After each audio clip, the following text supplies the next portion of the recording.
Bear with me for a second. I just realized I'm missing something. Specifically your voice. Bear with me.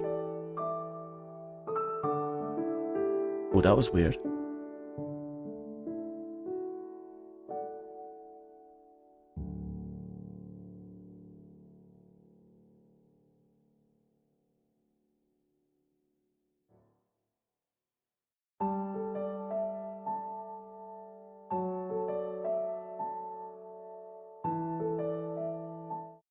Hello, this is Dominic Felgrand, your local lazy gamer, coming at you with a wee bit of a drone stream.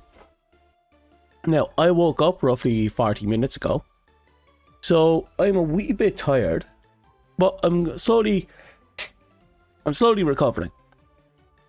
Now, the one thing you have to worry about is I did zero research, which means we don't know what we're doing.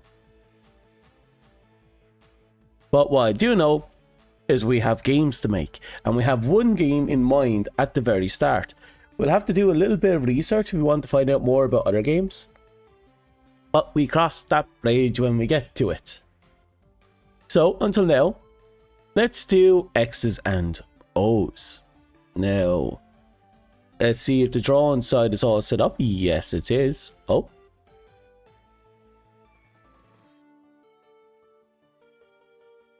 Okay, give me a second. We might as well turn on the little Rusty's Farm. God, I love that game. It's just so handy to have on the side. Just so people have something to look at. I'll just wait for it to load up. Oh, excuse me. Come on, you can do it. Almost there.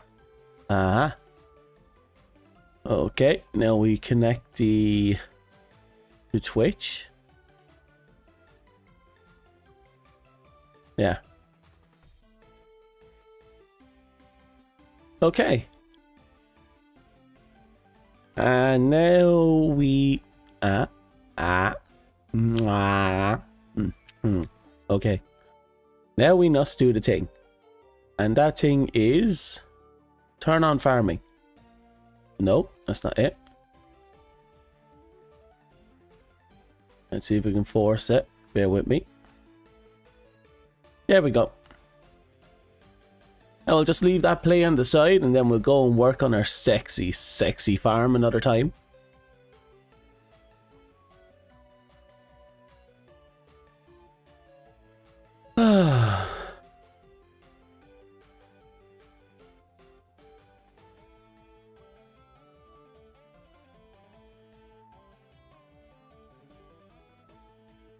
What am I looking for?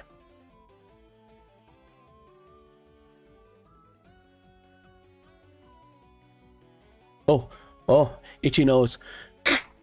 Oh. Right, I think everything is set up on my end, finally.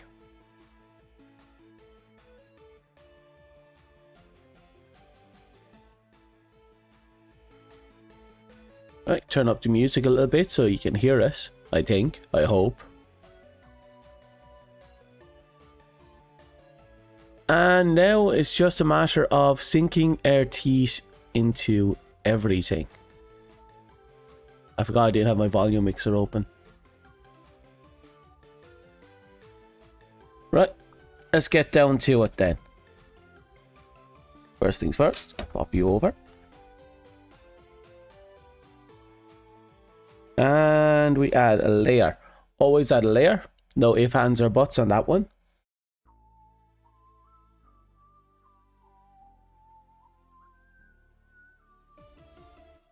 Let's open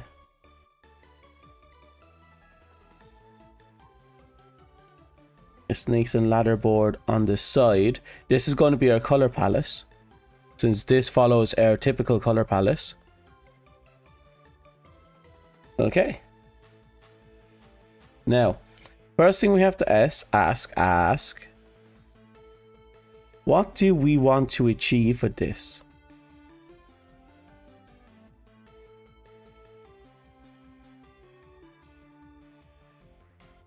Let's pull back to 100. Oh, no, that's 100%.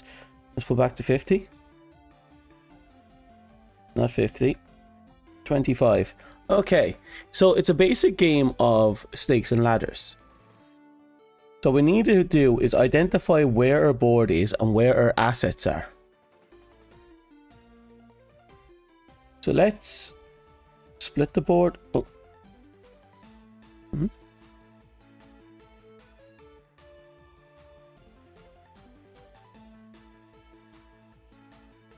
Okay. We'll split the board about here. Then we add slot here, slot here, slot here, slot here, slot here, and slot here. These are going to have our X's and our O's that we can move over here. We're using the raft X's and O's mechanic, which I call the blood war mechanic. This is a theoretic infinite gameplay style where it doesn't stop until one person surrenders or one person wins. In both cases, someone wins.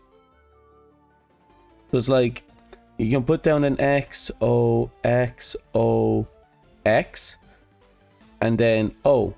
And now if you want to get this X, you'll have to lift up this X and move it here, and then boom, you win. That's the gimmick behind this one. So you have to think ahead, plan, and try and stop people from taking advantage of certain things. This is the one I like playing the most. So it's going to be the one we'll be playing with the most.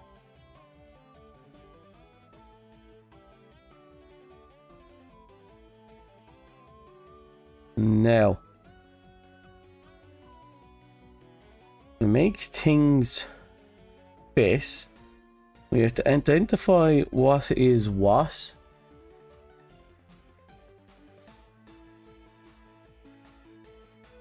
And how big everything's supposed to be.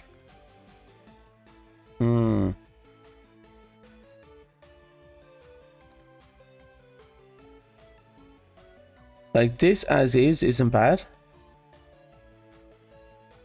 Now we need to get close and actually make it official. So, we'll start with the lion, which we have cutting through here.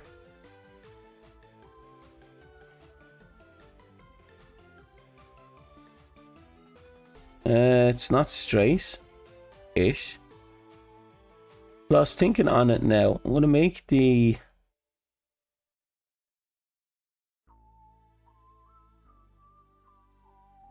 I'm going to make this twice as big.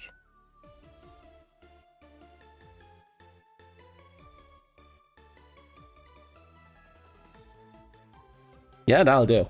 That'll do. Has the nice thickness I like. Let's see what it looks like at 100%. Nice and thick. A bit too much sway. Wonder if I can soften that up somehow. Oh no, it's already soft.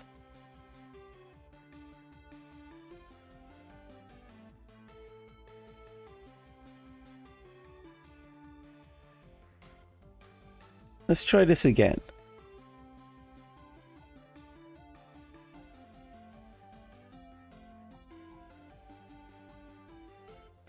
And now let's see if this is more manageable. Okay, we still have this weird bockety straight.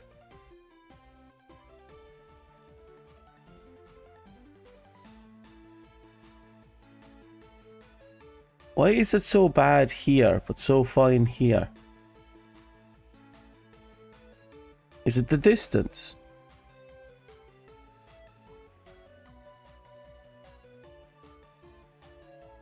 Maybe it's distance.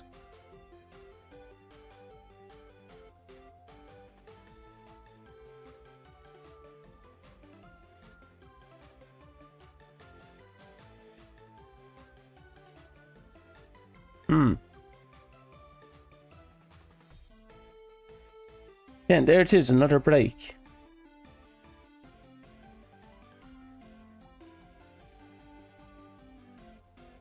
It's a little better there.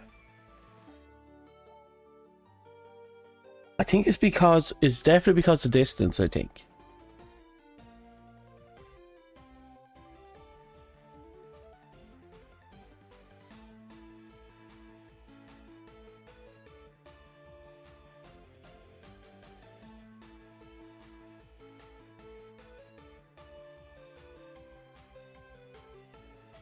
Not good. There's something about this that I can't get right.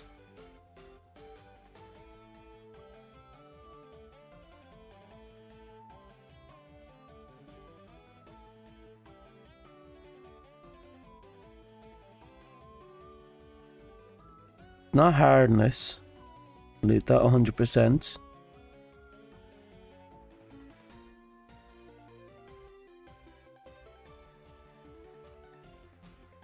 Okay, smooth stroke is on, and that seems to be doing a better slide than this.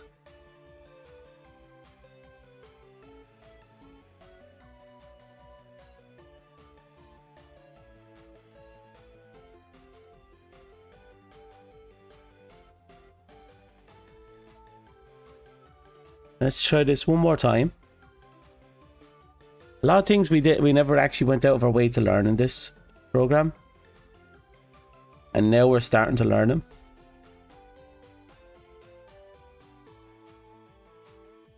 Oh. Better. It's still a little kind of messy, but it's better.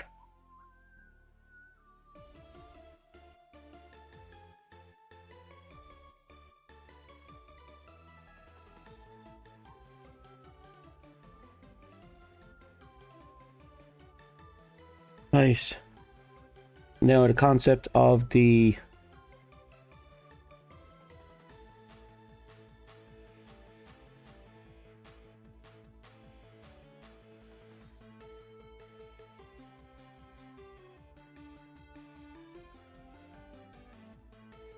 okay.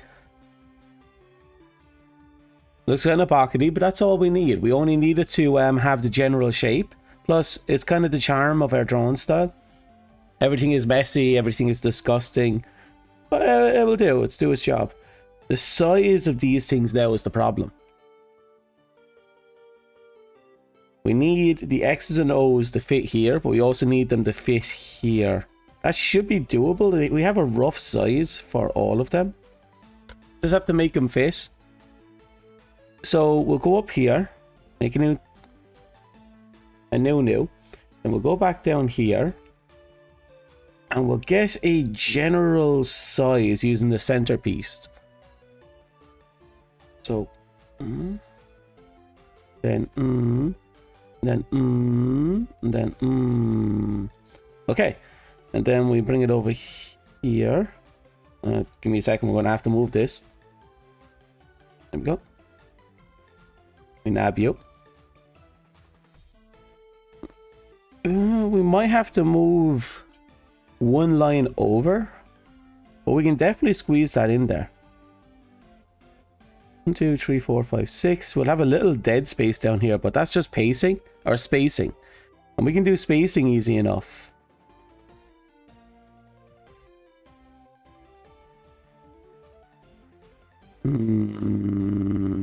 Maybe if I shorten the length of the gap of the square. Right now it looks more like a rectangle. Shorten it wouldn't be the worst idea, right? Give me a second, we'll add another layer. And we'll just create another square, and we keep creating squares until we fill the gap. And we'll keep using the centerpiece for this. Oh, wrong thing.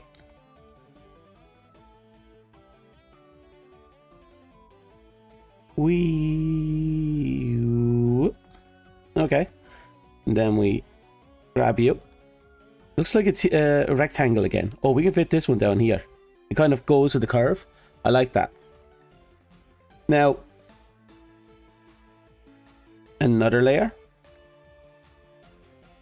They are kind of stretchy, aren't they now? That rectangle looks bigger. Should I move everything over a little bit? Then again, should I have an outline on this? I could always use my old outline. That should do, right? Also, I should pin this now that I think about it. Give me ideas for board games to draw. Okay, and then we'll go over here and we... Oh, go away. Go away, go away. No? I have to do it over here, do I? No? Hi. Okay, yep, I pushed it up. There we go. We'll worry about things like color and such later. Because we do have a sexy color palette to work with. I could make the lines thicker. If I make them too thick, I imagine that'll become a problem. We'll worry about that in the future. This entire board side here, we can always redraw. Like, this is very simple. We don't have to make anything too complicated. Oh.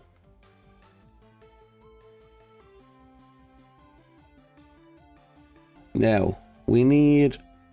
Oh, you're not tethered to anything. Okay, we'll draw here.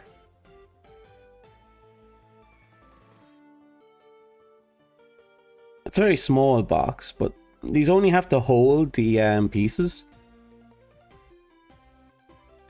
They don't need to be particularly large now that I think about it. Oh wow, that is tiny. Actually, that's kind of cute.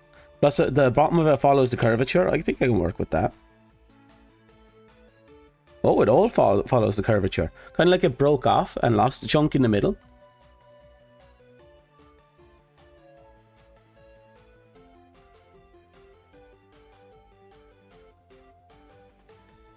Okay, we need to do this 1, 2, 3 more times.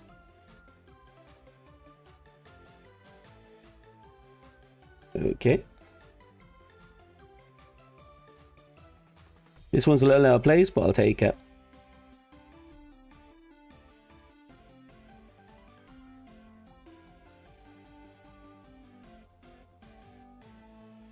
Yeah, this one isn't even complete. Okay, now it just looks janky. I like that. I like a little jank.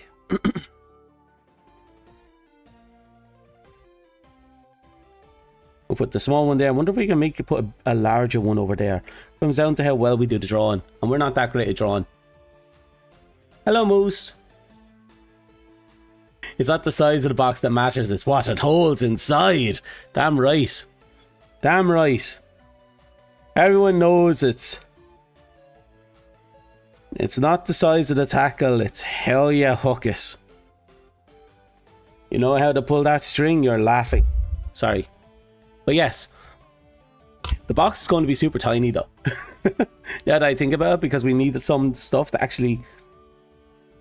I was thinking to myself we should have things sit into it, but we don't need things to sit into it. It just needs to be like a pillow. Just things can sit on top of it. And that is perfectly fine.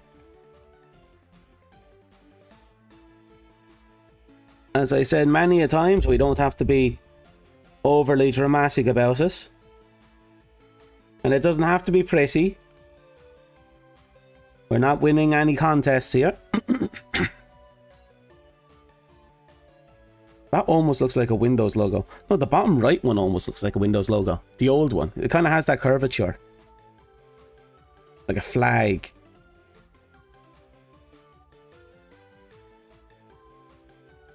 Okay, new layer. What we need here is the actual X's and O's. How do we design that? Actually, we can create them on a separate tile. We don't have to worry about that.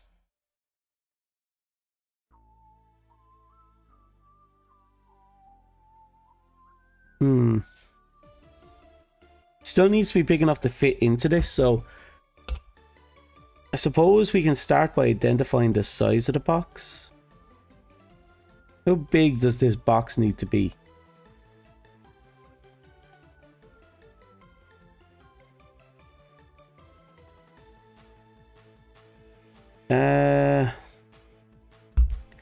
I keep hitting the microphone.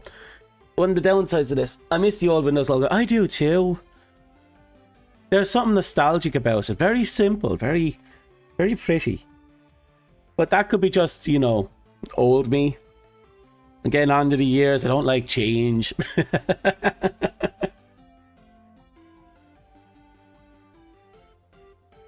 Oh.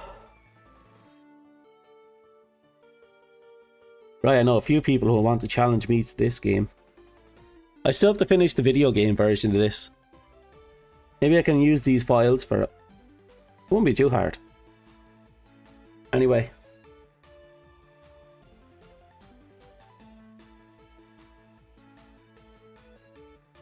What we need here is...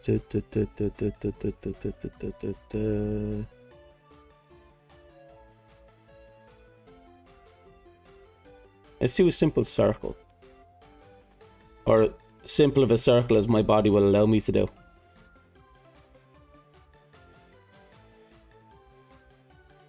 Okay.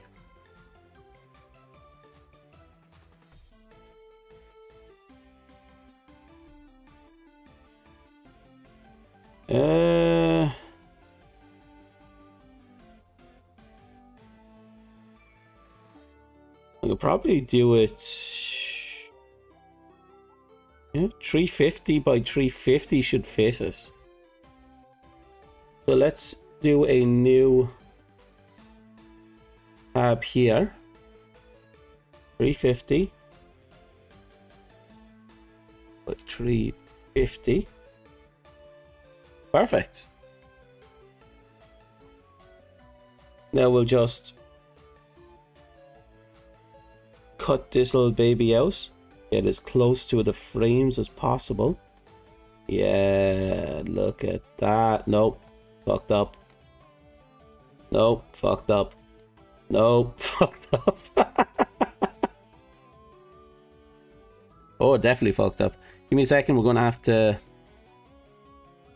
do something over here. Dun dun dun. Then we're gonna have to get really close. We'll go over here and grab this donut. Yeah. Edit. Copy visible. Go back over here. Make sure there's a layer just in case things get weird. Edit. Paste as new layer. Okay.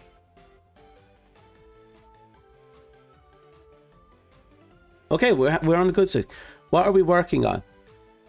I am working on a simple X's and O's game using the using rafts, X's and O's, because our first ever tic-tac-toe tournament, which was done during a 2-hour wait for the servers to come back on, we used that game to play the tic-tac-toe tournament, and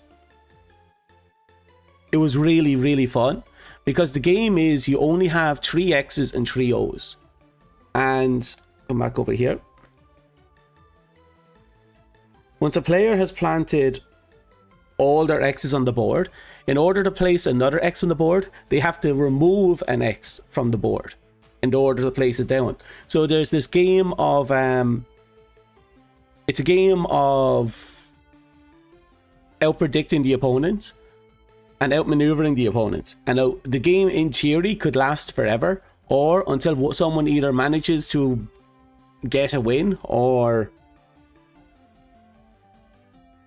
get the opponent to surrender. It's a game of patience at that point.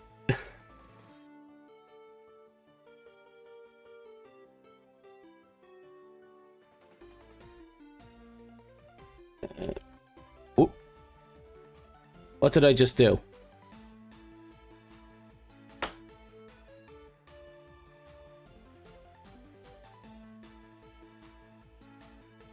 Oh dear God. Whoops. Fucking ads come up after that. Okay, I just hit Control Windows and D, and that just deselected everything. Not the way I wanted it. I was kind of hoping to deselect this. I have to remember how to deselect. How do I deselect? Oh, I found out because of that tic-tac-toe, I decided to try and make it into a game, but I'm having trouble getting the code right. And I found out there's hundreds of different, well, not hundreds, but there's a lot of tic-tac-toes, including quantum tic-tac-toe, where you play tic-tac-toe across multiple 4 dimensions. And I'm just thinking, wow.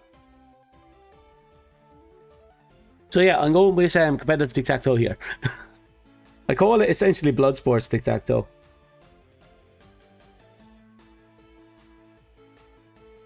Now, how do I deselect on this? I used to know. I knew like last week.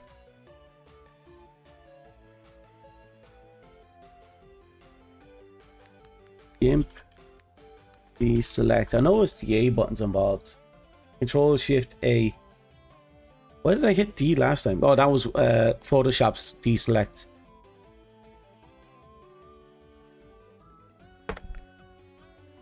Control Shift A.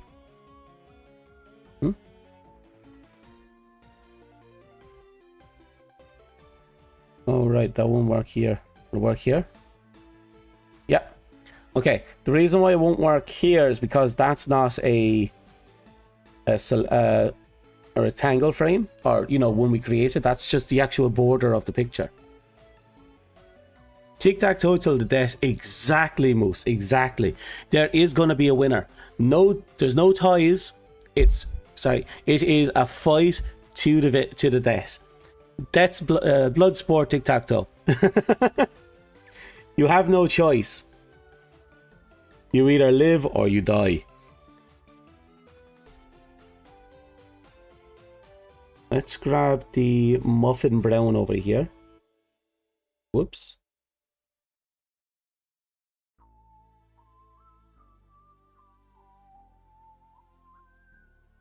Then paintbrush. Yeah, paintbrush will do. Go down the layer. Turn this on.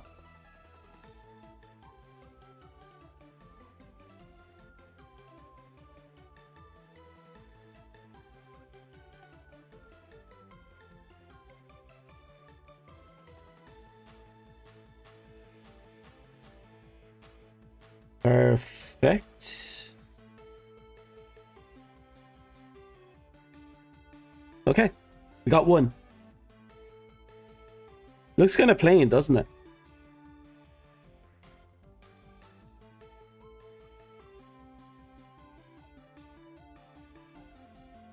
Let's have you.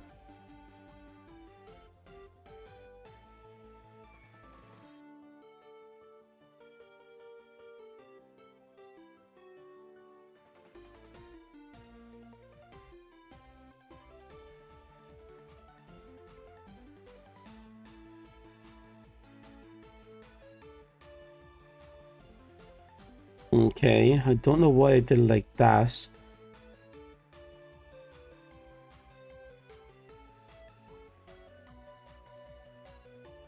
Yeah, it's ugly, but it's better than just a plain solid color, you know? Cheerio. Oh, are you heading off, Moose? Well, if you are, I hope you have a good day.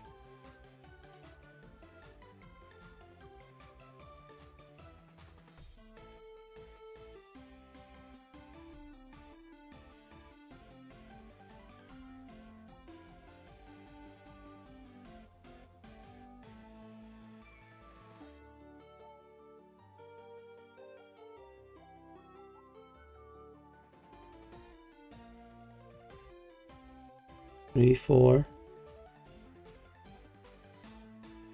5, 6. Okay.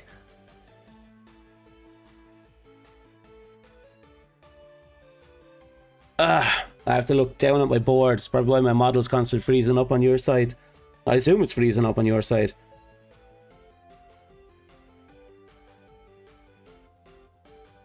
Wonder if I can get creative with this. Yeah, we should be able to get creative with this. First things first. Oh. Let's turn this back up to 20. Not 1,020. Okay. Yep. Well, kind of a sloppy donut there. Okay. And I said we'll try and get a little creative, so we'll add another layer above that.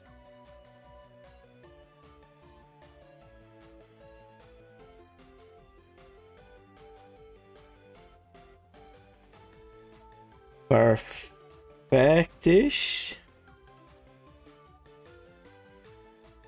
Oh, you're not leaving. Fair enough. Guess you're stuck with me for a little bit then.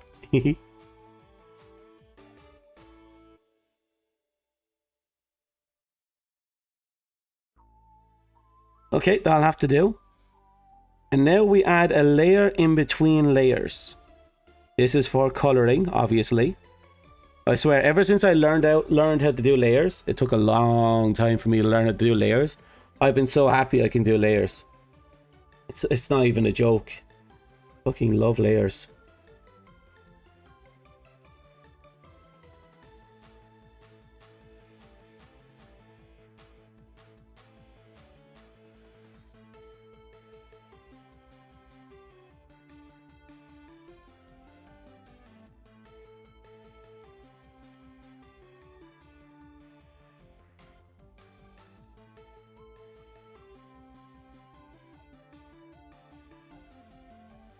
Make sure there's no issues here. Perfect. And now we flip it. We give this a nice little creamy filling here.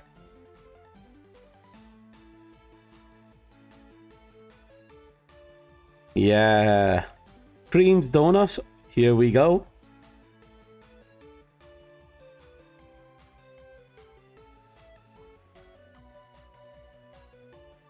We cut this back down to about 10.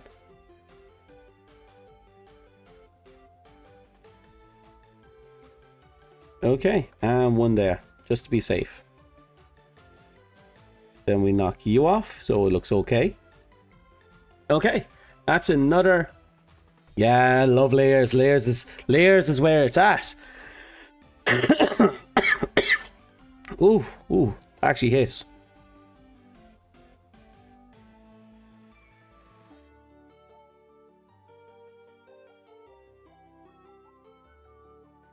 I think I know like less than a percentage of how to use this application.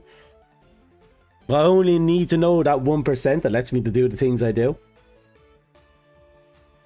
So I'm happy, but I'm waiting for the day that asks me to do a thing that I can't do. No, the one thing we haven't tried is animating the layers, but nah. Well, I have done it a few times. It's how I got the dancing cat in the opening. And that that jumping. No, that came from a different program. Huh. Wow, there's a cough that just won't go away. That one's locked in.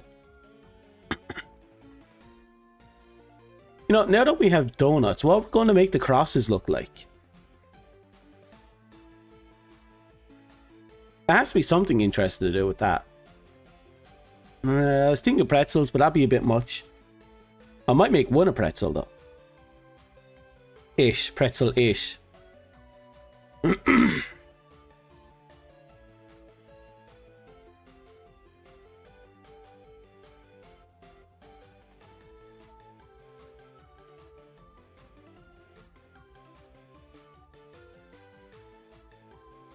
Okay. And we one pretzel that has a little bite taken out of it. Not pretzel, donut.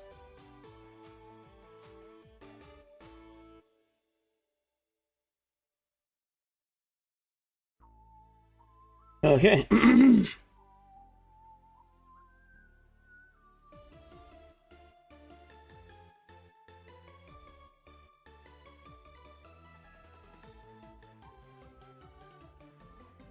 Right, we're in the right position.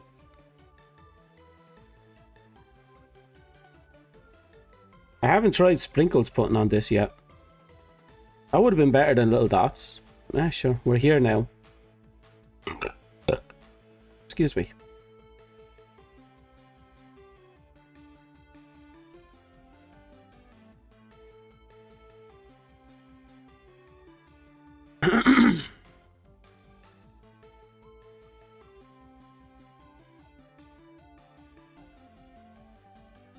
Yeah. Nothing complicated. Just 3 very simple circles. Oh yeah, someone took a nice little chomp out of that one. It wasn't me. I promise it wasn't me. There's almost the story there. The regular donut that's been dipped and then bitten. Almost the story there.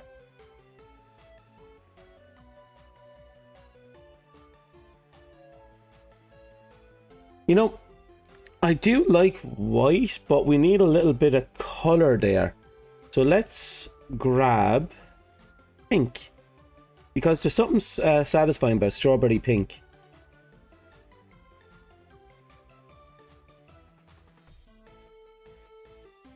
Yeah. Normally when I do colors, I don't do pure white. I usually do a little off shade of white. It's kind of a weird rule I set for myself in my youth. And I think it's because when I was young, I was always told to never leave parts of the page undrawn, uncolored. So if there's a white, something that needs to be white, use a white coloring crayon or whatever, even if the canvas is white. It's kind of a nuisance, but I understand the sentiment. Storytelling with tic-tac-toe. That's not a bad way of going about it.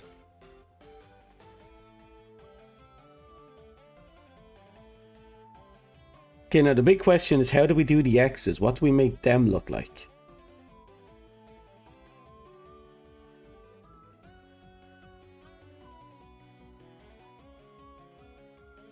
I might turn those little squares into pillows. Again, we'll get back to them in a bit. Not complicated. We just put a little button in the middle and then put 4 lines going towards the corners. That'd be enough for making them look like pillows, I think.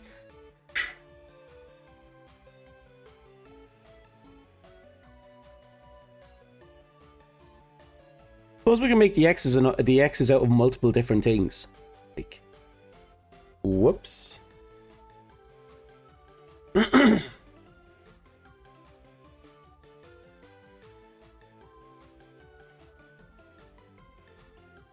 Have you ever had those chocolate dips? Yeah, the chocolate dips, little tubs of chocolate dips, and they come with those really weird breadsticks.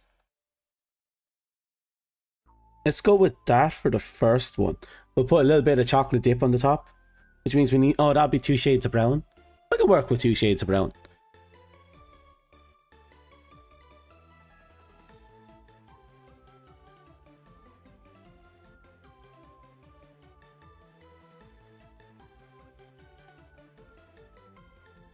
Oh no, that's just pathetic.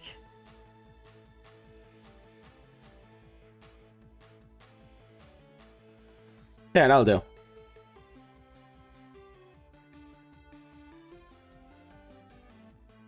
Okay. We'll sample you. You might be the only one that's that shade of brown. Maybe. I might do bread next.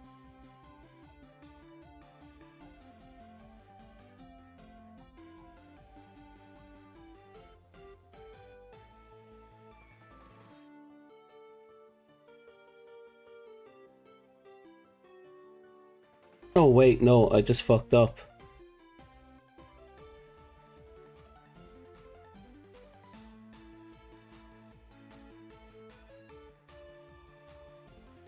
Ah, I can't believe I fucked up like that. I forgot to keep the pencil size roughly in the same ratio as each other, just to keep that weird design. I was always told that white was a dead space color and to never use it. I think I heard that before. Yeah, I think I heard that before. It's like fill everything with color. Try not to leave empty space. And when people perceive white, they perceive empty space. I know what you mean.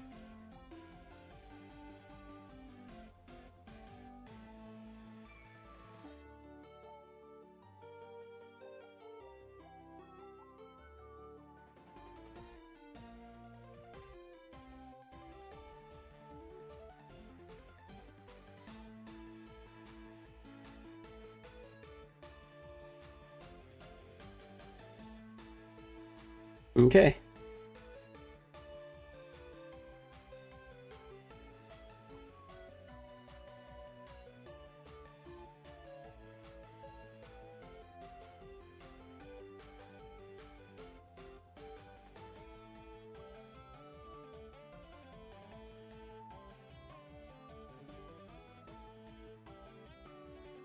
Perfect. We go down here. Make this invisible. Gotta make sure as many of these edges aren't filled. Personally, I never really got into color theory. At least in my younger days, I never did. My older days, I didn't either. The reason is because I used to love drawing sketches, and I never liked coloring in my sketches. Different reasons, partially trauma. I'm joking. I hope. I don't want to discover I actually have trauma related to painting.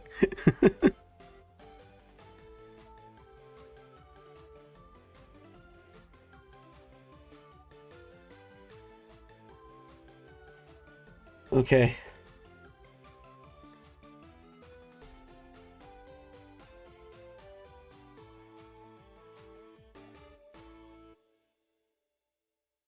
Okay.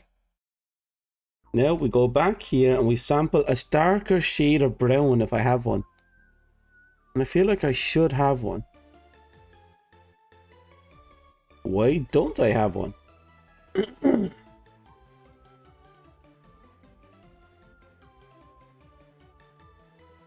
I do have one, but it's not on the board for some reason.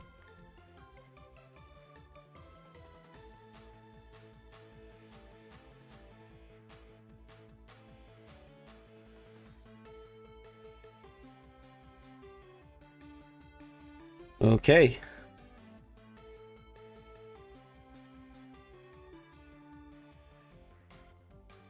Now, if I remember correctly, some, not all, some little breadsticks have little dots across the back.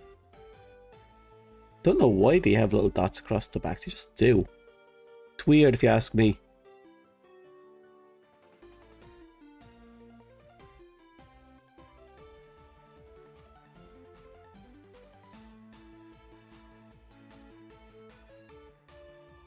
Yeah. There's our breadsticks with a little bit of chocolate dip.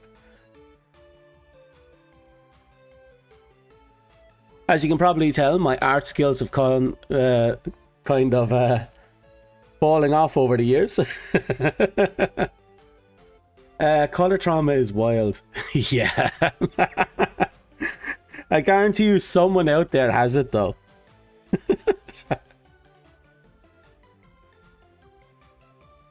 You know someone has to have it. Okay, so should I do baguettes now? We have like 3 donuts, some dipper sticks, some baguettes wouldn't go astray.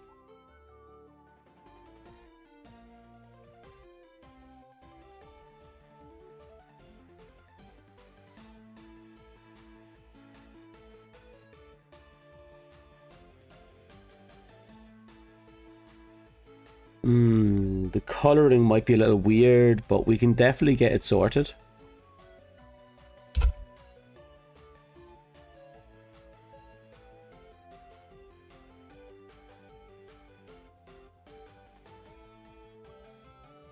Yeah. Not the worst, not the best. I'm going to go with the dark brown and then do a softer brown for the cutout center. You. It's a perfect art style, don't worry about it. Yeah, I like cutesy stuff these days. Keeps things simple. I kind of like the sloppiness of it, kind of adorable and endearing, which is why I do it now.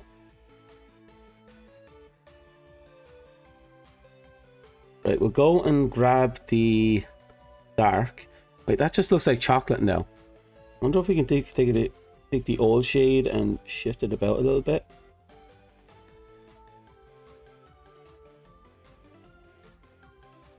Yeah, that'll do. So the top one is you.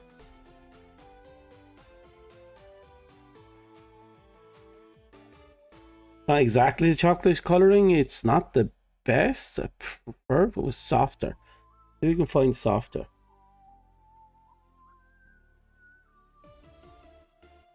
Yeah, what about you?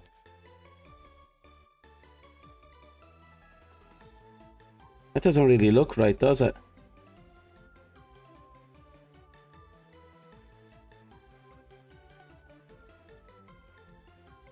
I'll stick with what we have. We won't be too greedy.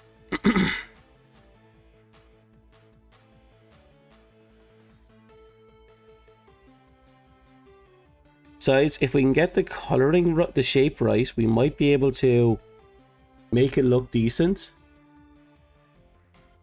And I stress the words might. We're kind of in a weird place right now because I don't remember what a baguette looks like. And which is kind of sad because I have garlic bread, a garlic baguette in the fucking freezer, which I'm going to have to cook later. I am hungry for garlic. Okay.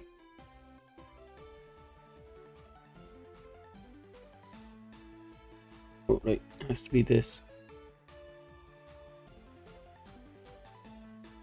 Okay, that little line is kind of weird, but it should work for what we're trying to achieve.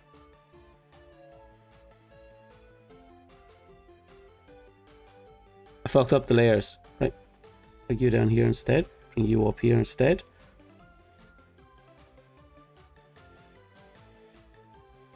Okay. Right. We add another layer in between these two layers, and we'll use them to give a kind of soft yellowish brown if I can get the coloring right. We go up here, sample the brown.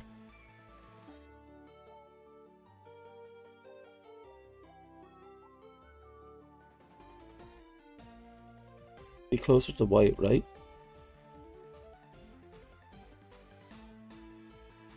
Yeah. Let's see if it works.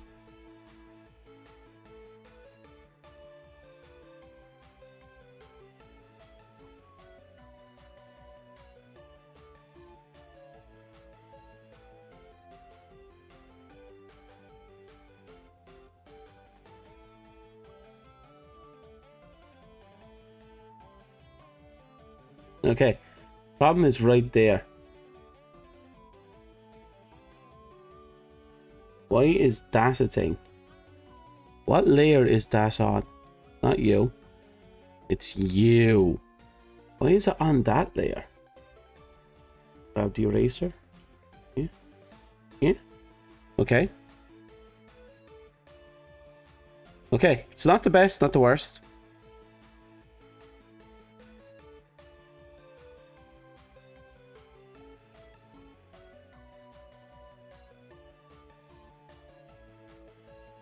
We'll leave it up to the minds of those who have to play this game to determine what it is. Okay.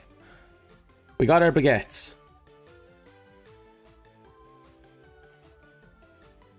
Starting to look like it looks kind of more like those deli donuts, you know, the really long ones with the chocolate layering and the cream filling.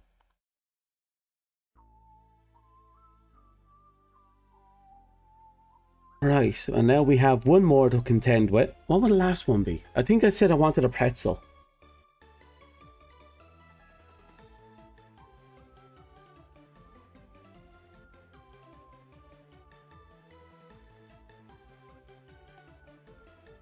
Okay.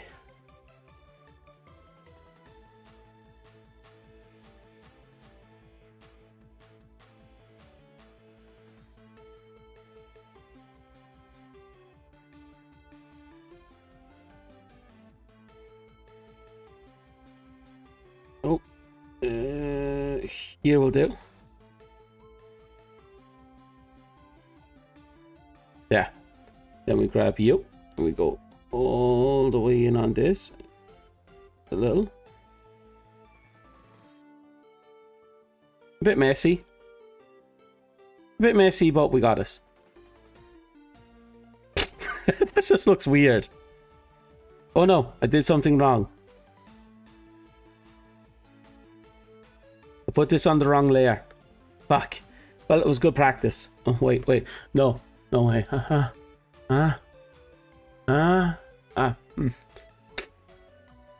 Well, we'll leave it to the creative minds of those who play it in the future.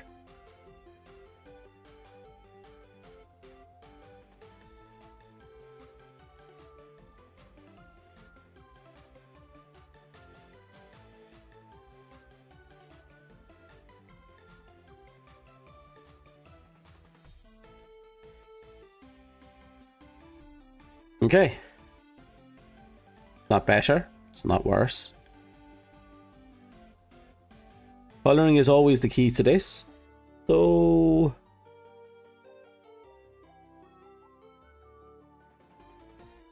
I'll take that sexy off shade of brown. I should probably have gone for burnt brown, but well, sure.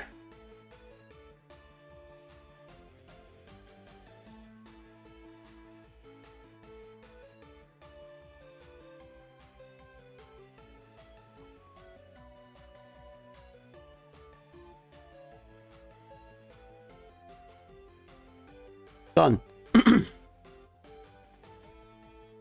Now we'll just add a little bit of the little darkness. There we go.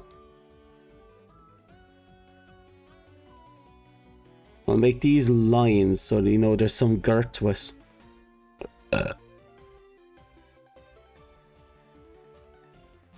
Okay.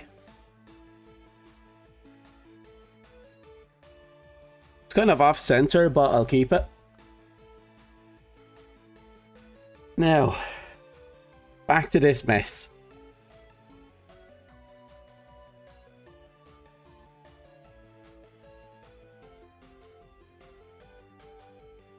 Okay.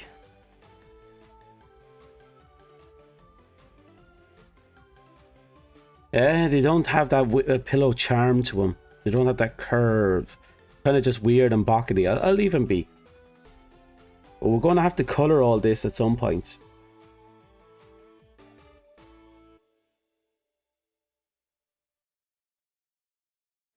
Should I follow the same concept we were doing earlier and just make these fat?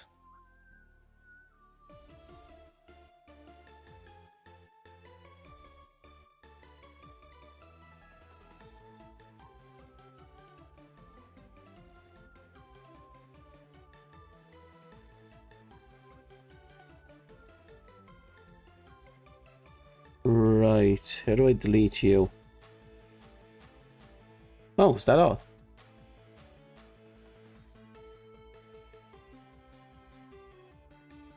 They're the same size.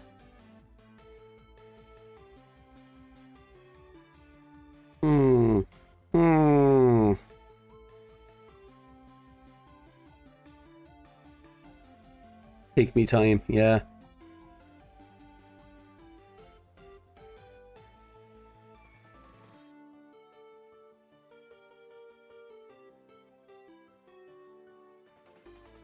I'm thinking... like, these are fine. It's the squiggly lines here. Even though they have the same thickness as the donuts. They feel too... not. If I had to describe it as anything, just... not.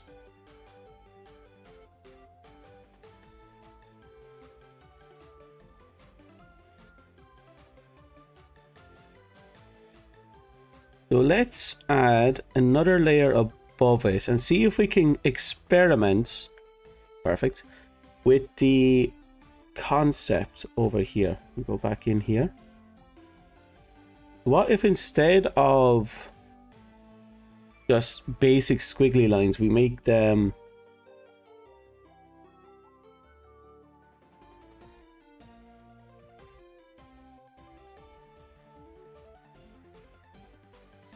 follow a logic?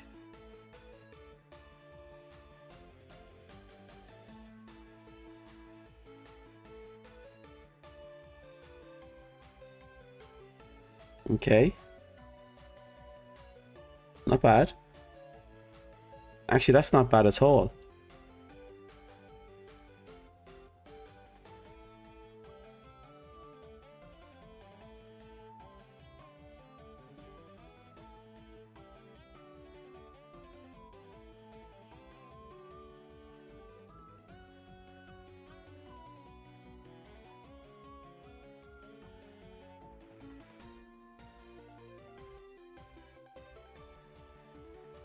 Now, how badly did that come out?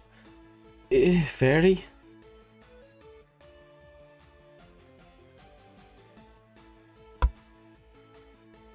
Yeah, that's actually looking a lot better.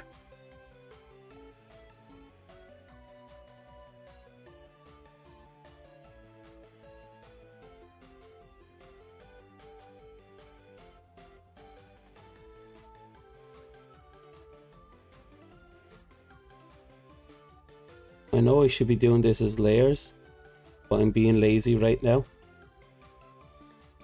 Okay. Then you see that and it's like, oh god, no, you know? Let's grab you and do this here.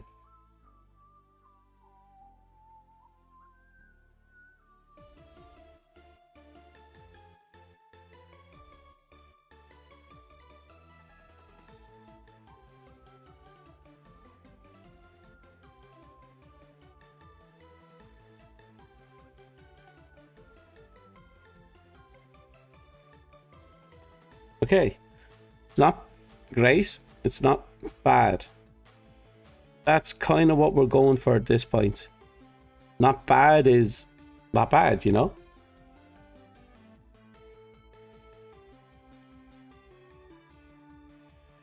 Oh, that's a nice and smooth one. Okay.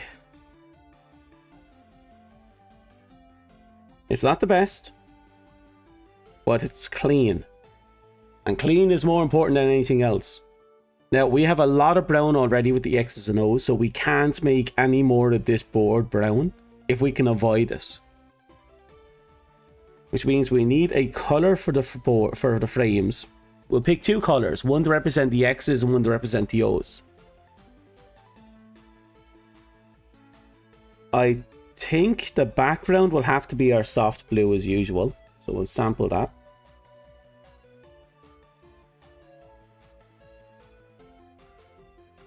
We'll add a layer and then, oop, okay.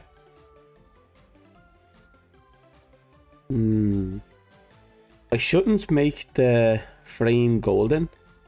And again, I can make the frame different colors, you know? That's always a possibility.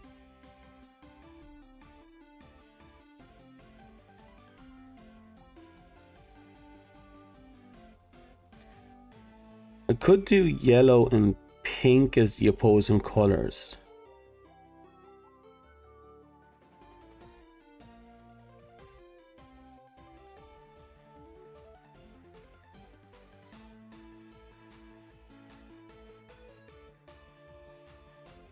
Gray, brown, yellow, pink. Actually, I have an idea here. Bear with me.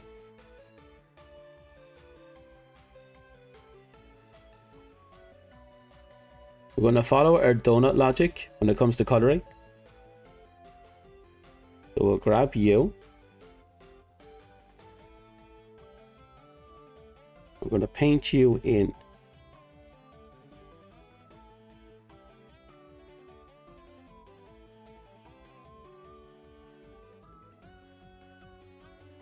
Down to 100% so we don't miss anything.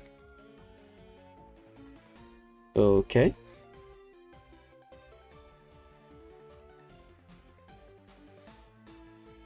What I'm aiming for here is to have the bottom bar look like the holder of the donut, and then have the top bar be the color of the donut.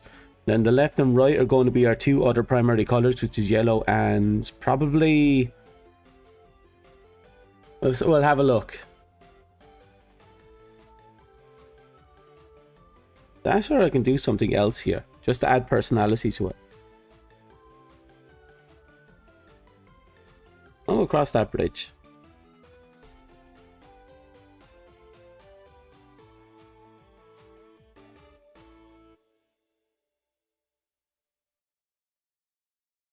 Okay, let's just color it in properly.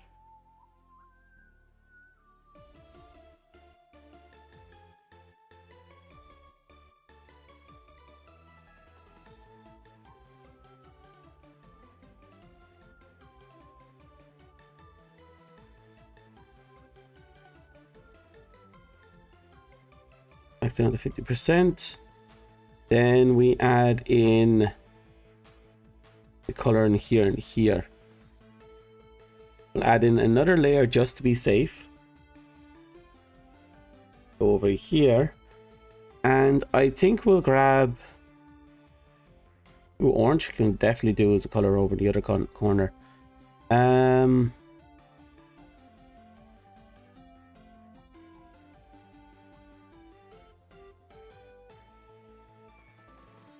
Like more than half our donuts with that shade would be kind of dirty if we did that color. We'll see what happens when we do it.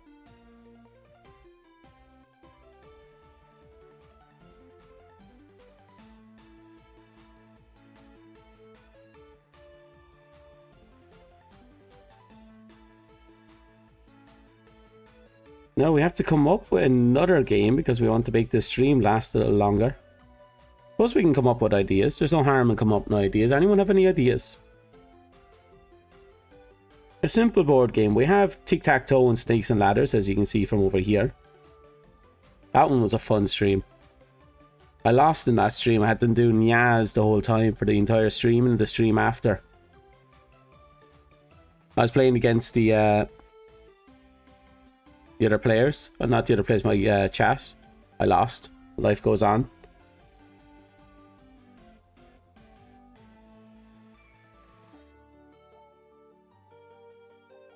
Feels weird. But I'll take it. What we can do is to add a little bit of personality. Now we can do that by creating a new layer, getting our black back.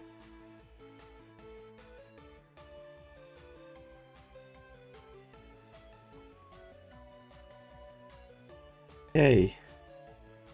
Perfect. We will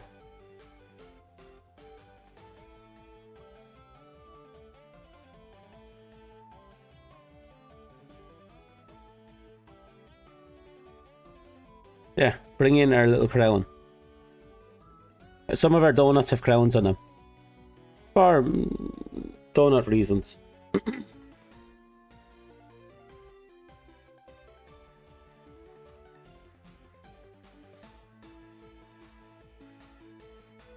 So this might do to break the coloring issues we have. Might flesh out this thing, and it gives a bit more character because there's overlapping lines. Yeah, that's a little better. That's not the worst. And anyone who's used to my channel would recognize the donut head with the crown on it.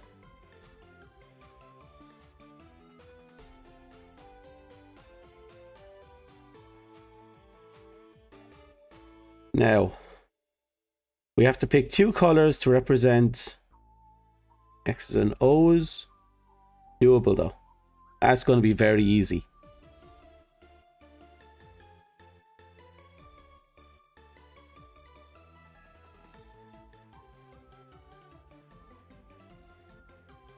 Right, so we picked two colors.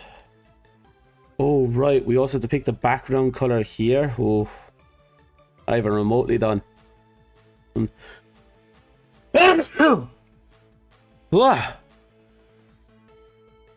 Finally, that sneeze has been trapped there for like 3 days.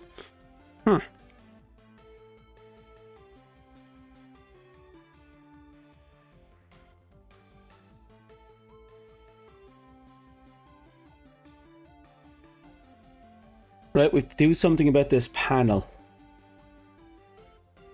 We can't make it brown because we've too much brown. Thank you.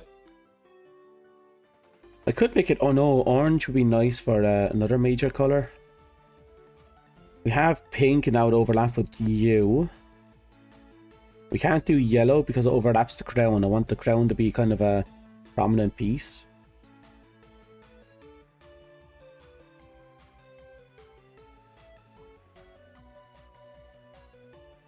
I want it to be soft.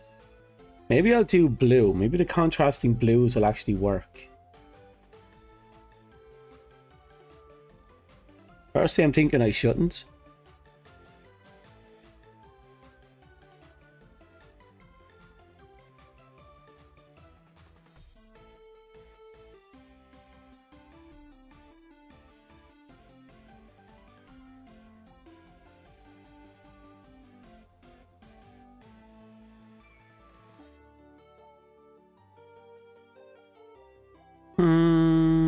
It might work. The contrasting blues should work. It's going to be a bit dirty, but it should work.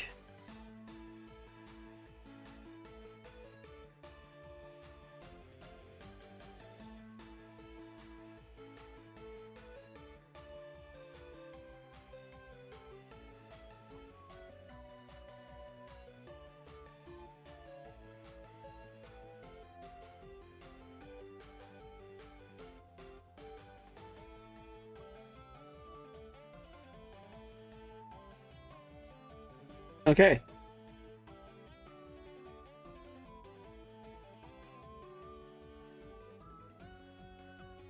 Surprisingly enough, that works. And it should make whatever we have over on the right side more prominent for these panels. Finally, the sneeze has escaped the nose prison. It wasn't a prison. From what I can tell, that sneeze was just hiding there doing saboteur work.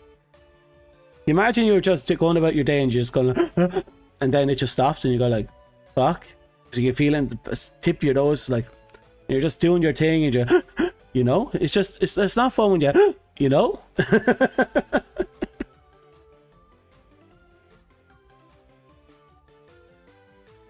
Right, we have to pick 2 colors. Orange is one of them, because that's the only color we haven't actually used yet.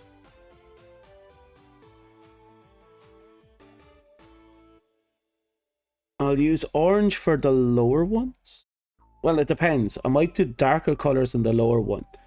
And orange is this orange is very soft.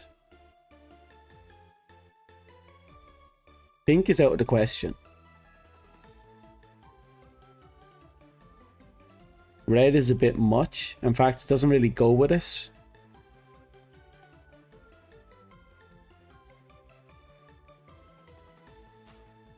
I could do more yellow. Kind of dirty. I don't really want to do too much yellow. We can't do brown. Pink is already on the donut, so that will clash. We have both blues. We might have to pick a new color and add it to our palette. Evicted fucking Sneezy, yeah. God, finally caught that bastard squashing up there in the nose. Got to evict him. And we managed to do it.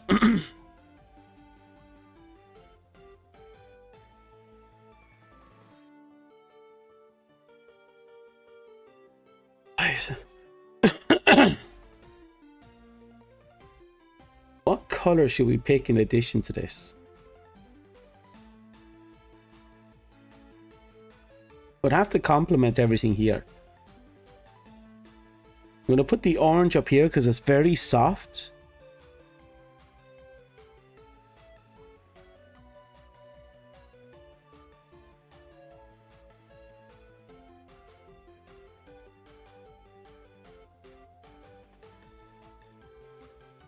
I accidentally select something else.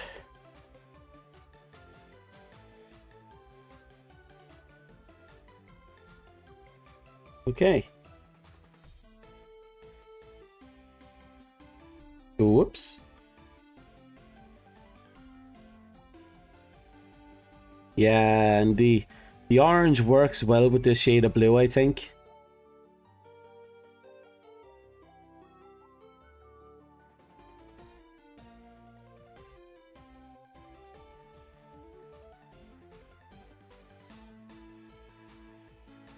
Okay.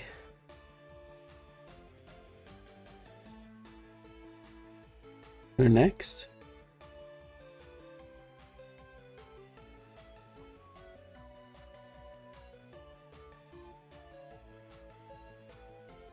Okay, make sure everything is in order. I don't want to accidentally erase layers.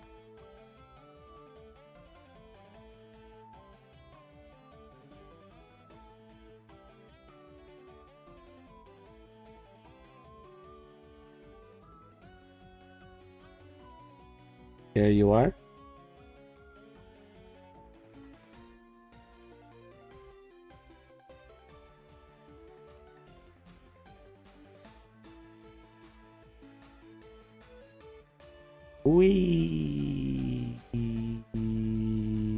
Done. Okay, now we have to pick the second color. Something that clashes with orange but complements blue.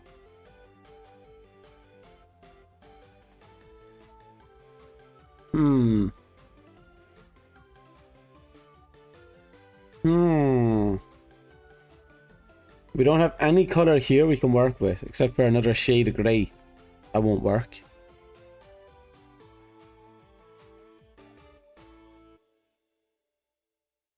Red is too vivid, I think. Would have to be a softer... Actually, could we do a softer shade of red? Actually, is that a softer shade of red? No harm in experimentation.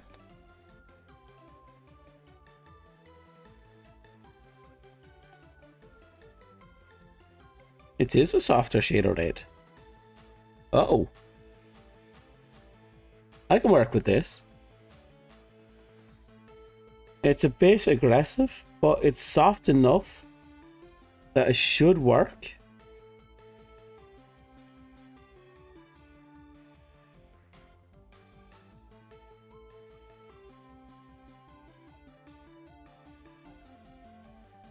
Whoops. And scroll up. We still have 2 layers of colouring to get to. True.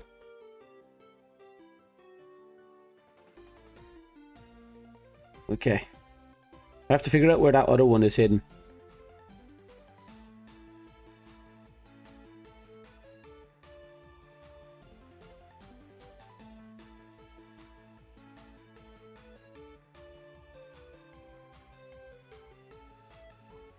Okay. And now, where is that last one hidden away? Are you it? Yep. Perfect.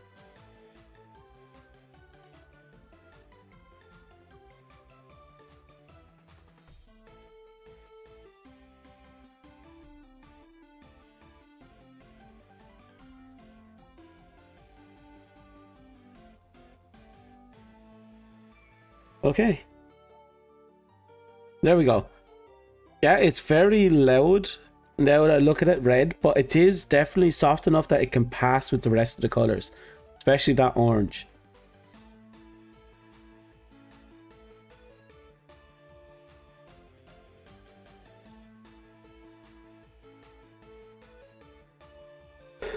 That cross board should do. And there's something about that aquamarine blue that we have going there that just feels a little off. I don't know why. Maybe I'm getting too perfectionist and I should just slow down and let it just happen.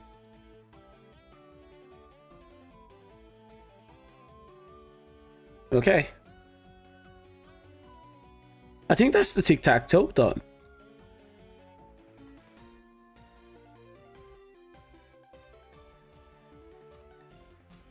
For better or worse, that's the tic-tac-toe. I feel like I should add something for character. What do you think we should add for character? Because the crown is one thing, but we should add something else. I mean, look at the amount of character that's in this one. Like, there's a lot of character in this.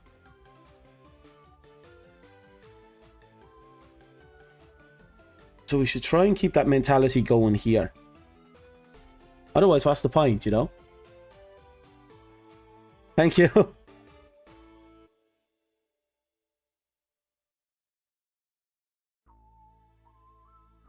Good thing it's done at least. Oh, I know what we can do. Where's that fat jackass? Check it. 100%. Scroll all the way over. Reduce pencil size to 10. Why is that 1,000? 10. 10. Yeah.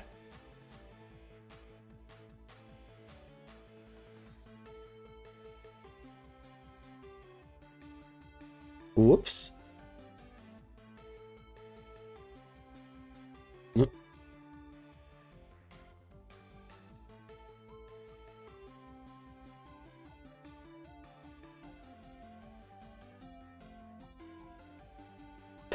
Okay. Add a layer for forward facing stuff, so.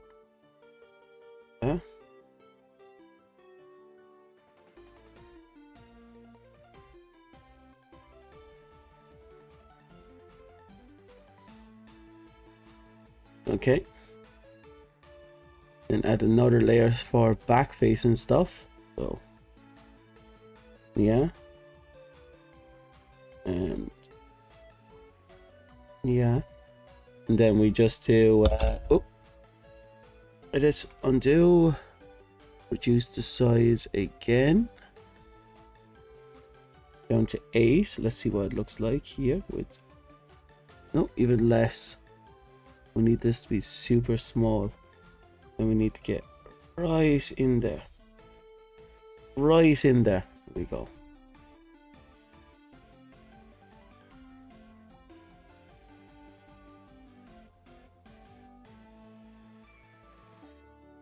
Okay. And now we have to color it all. This Jack Cat is a solid shade of orange. We'll put in 3 layers here.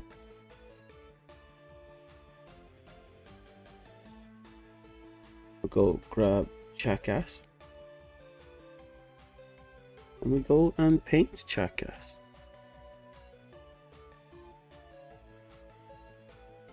Whoops.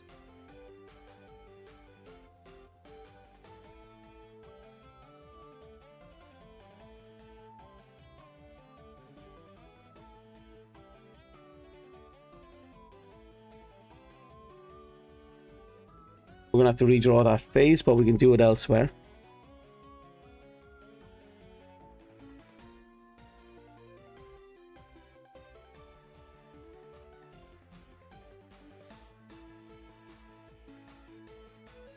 Then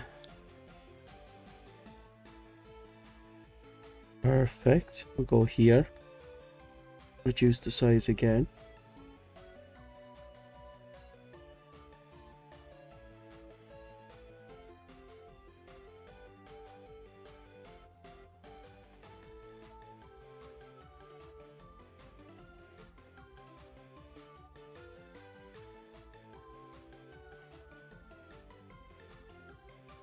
I'll have to do.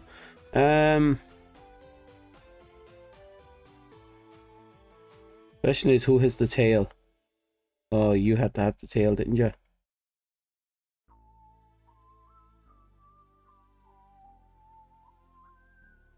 Okay. Then we go down to you. Nope. You. Perfect. That means we need you. Boom. Boom. Perfect. Then we go up to here. We'll add a layer. Use the size to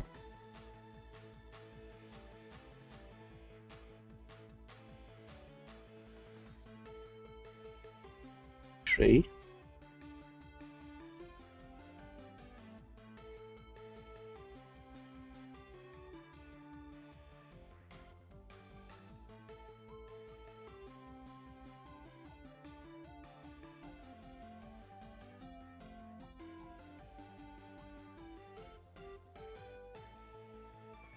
Okay, and then I believe Chat Cat is supposed to have lines on the back, but we didn't draw them in here.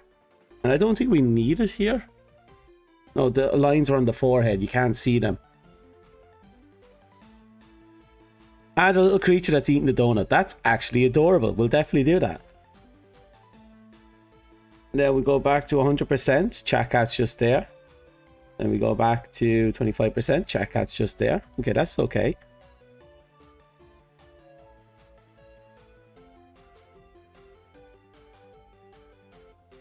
The creature just nomming on the donuts.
Okay.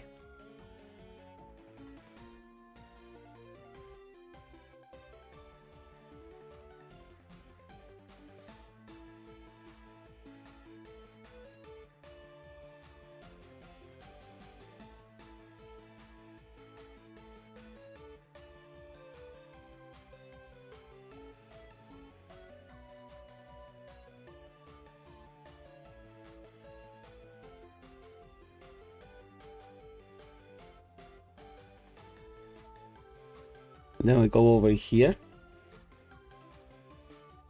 And thankfully we have a giant color palette right here. Actually makes things a lot easier in the future.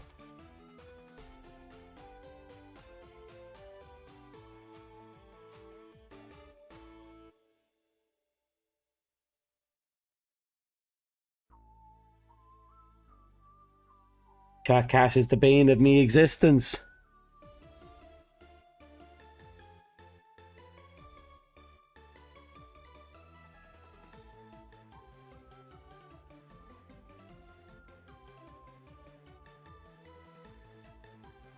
Right, was that it? Where's my very dark chocolate brown? I'll have to do.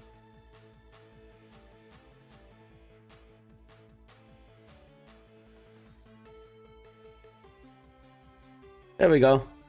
Little creature eating the donuts.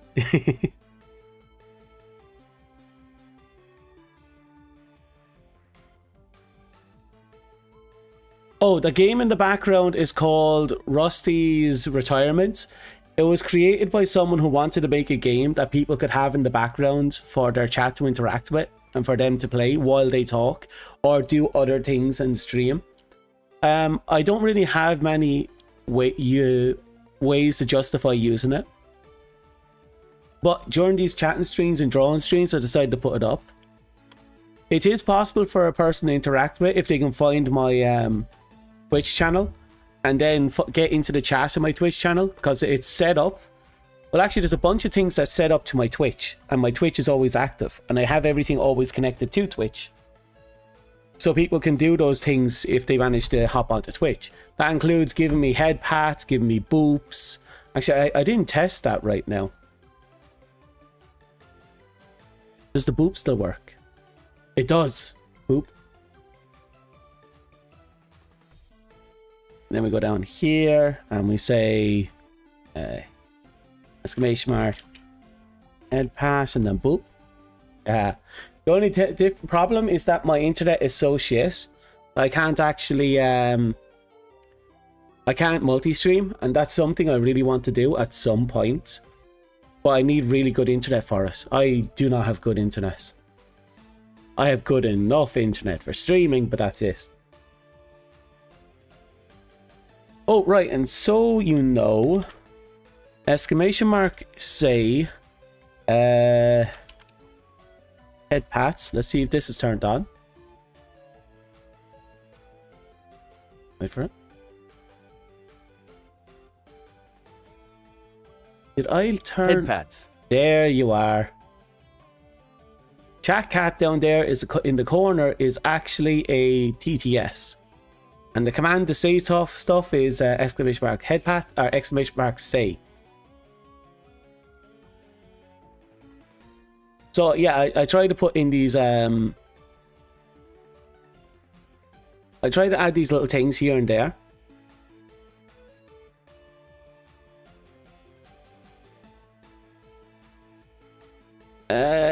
If you mean a lot of work into what? Oh, just for clarifying, because I had the confusion before, Rusty's Retirement is not one of my creations, just to point that out. You can find it on Steam. It's fun. It's worthwhile if you're a streamer, I think, and you want just something for people to mess around with. And I got lucky when it came to everything else. This program I got for this model is kind of an all-in-one program that lets you cobble together your own model using preset parts. This is why Fluff looks so good. But it also has built-in Twitch integration. So that was a huge bonus. The TTS thing was just because I wanted to have my chat. I want my chat to actually have something that they can do to engage with me, and because it's very easy for me to get distracted, and because I get distracted, I forget about chat. It's nice that chat can still, you know, poke me. Let me know you're still there.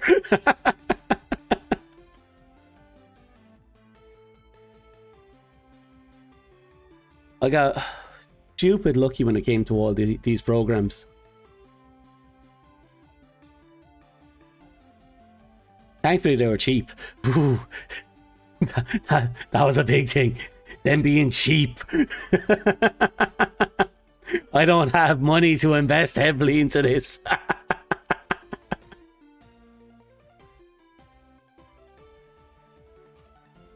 Ah. Oh, that was weird. Well, nothing happens.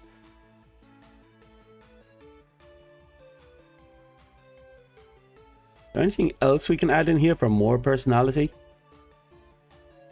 Cobwebs would be a bit excessive. Actually, I'm going to put cobwebs down here, because it feels like the bottom right corner is just going to... What's the statistically worst?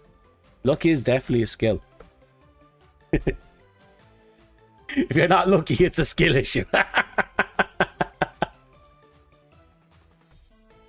So let's see. Tic-tac-toe.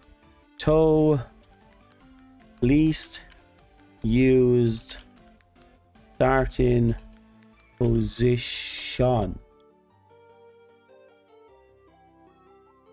Come on, there has to be statistics somewhere.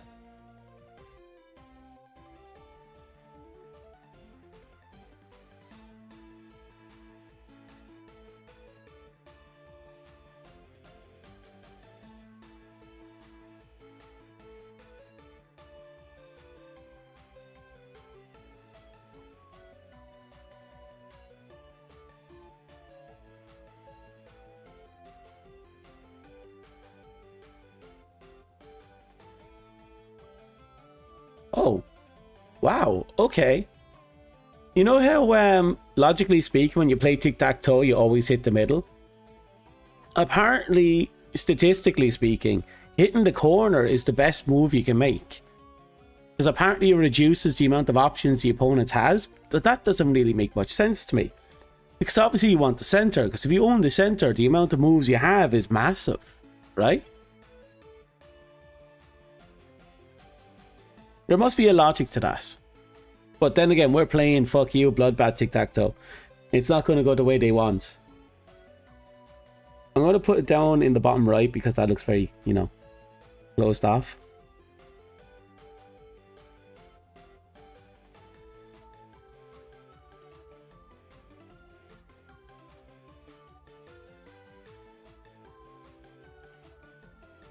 Now let's see.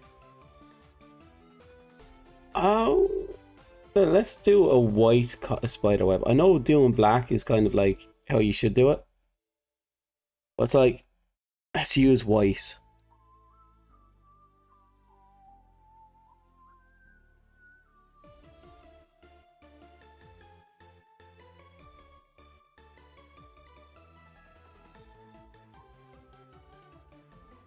All right, right off the bat, we got a huge problem.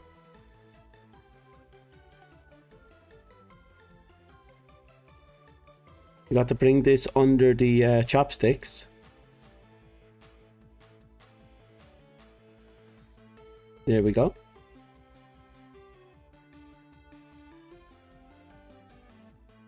Yep, that'll do.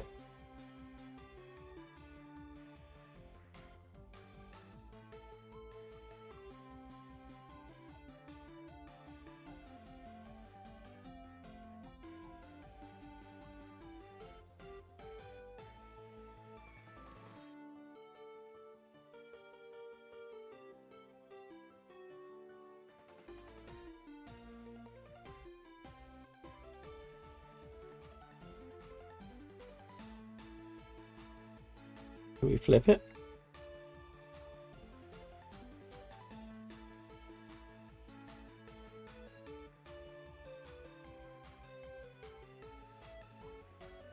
Yeah, itty bitty little spider.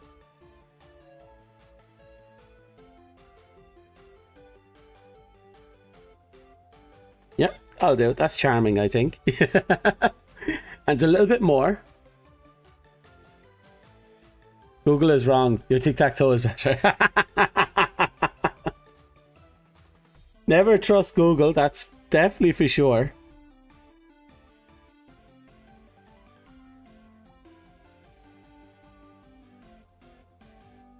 Let's save this as...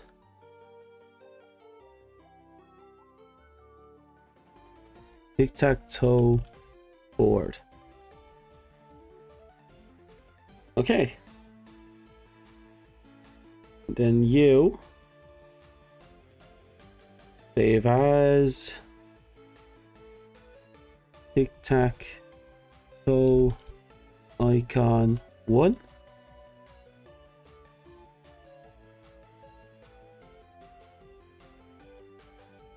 Save as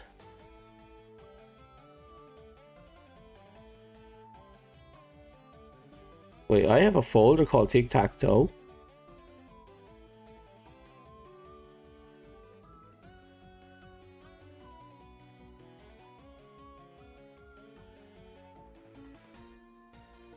Icon 2.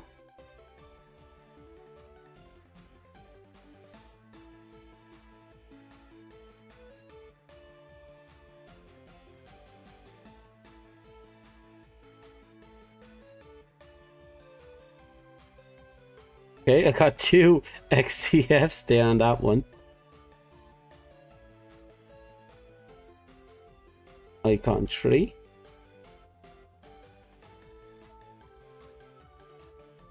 Save as.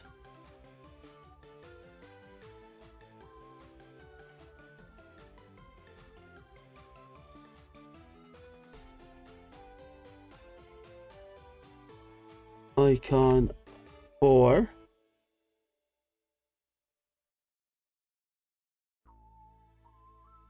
Oop, that wasn't supposed to happen. Why are you following an imaginary Wasn't even touching the board there. Save as icon 5. Save. And one more. Save as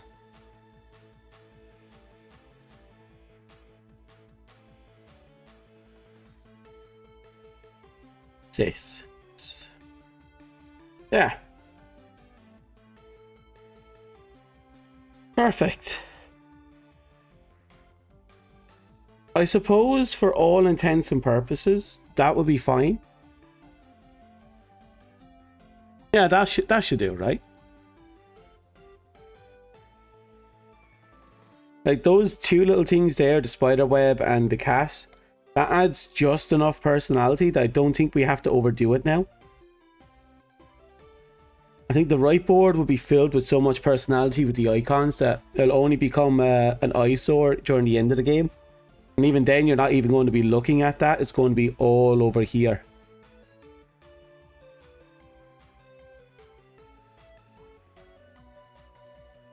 Still.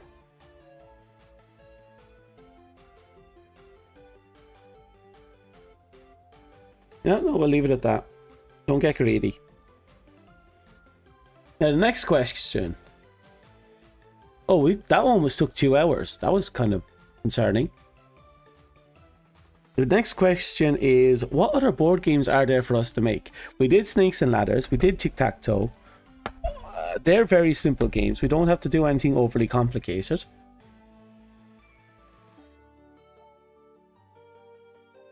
Let's see. Simple games like Tic-Tac-Toe, Snakes and Ladders.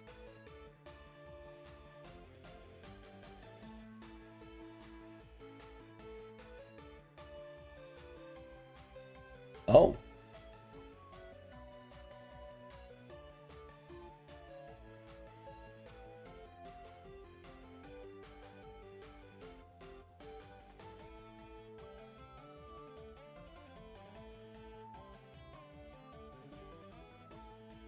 Right, there must be other games we can just take apart. I'm looking at something here that might be talking about what we're looking for.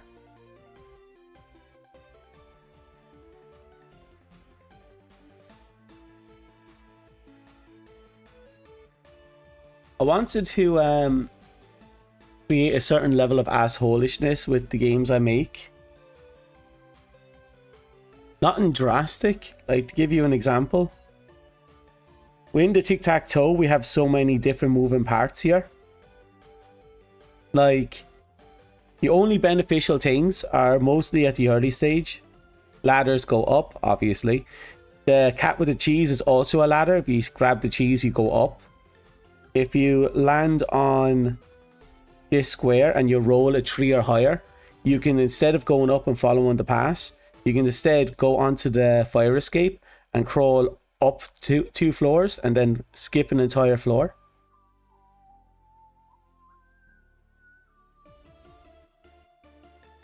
And then everything, and then right here, there's only 1 dice that allows you to immediately roll again. And the teleporters. At the start, there is 1 and 2 teleporters that help you. Once you get to this point, you are fucked. Because there is absolutely nothing except for these 2 things to help you. And everything else is just against you. You know, the shoots, so you fall. If you get hit in the head with the monkey with the hammer, which is over here. His monkey hammer tiles have cracks on them. If you land on them, your next roll, you have to walk backwards. And all the banana peels, if you step on a banana peel, you have to skip your turn. And if you land on the tile with the door for the maid cafe, you automatically skip 2 turns because you spend too much time in the maid cafe. And as you can see at the top row, also at the bottom and at the top, there's a fall down 1 floor with the yellow arrows. And the teleporters can move you all the way to this center grid, which means the upper ones could actually screw you over. The entire board after the first half of the game is pretty much against you. Like, the last 2 floors are just hell. It took 40 minutes for us to finish one game last time and 20 minutes to do it the second time.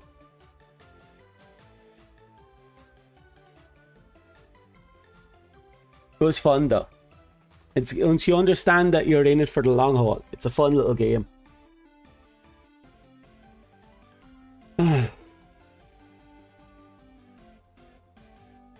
Bloodsport Tic-Tac-Toe is going to be in the same boat.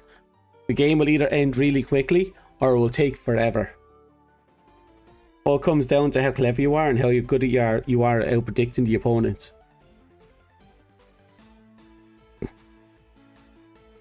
Suffice to say, I lost a lot of this game.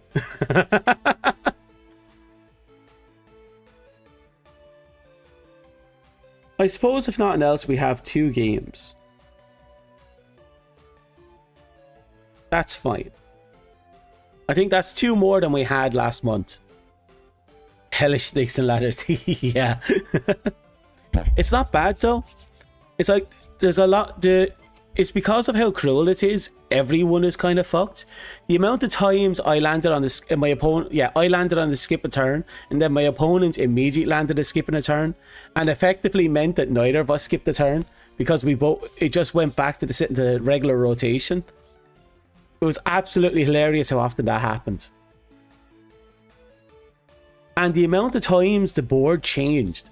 Like, my opponent hit 2 of the best ladders at the start, and they were up at the top of the board by the end of their second turn, while I was like halfway up the board.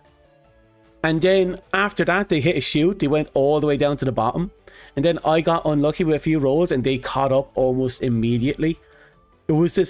It became this really fun back and forth of who can hold the line the longest, and cursing the opponent because I really wanted my opponent to land on the Bay Cafe, because I really wanted them to get, stuck for 2 turns so I could catch up. The amount of times I landed on the monkey though, I got hit in the head so many times with the monkey.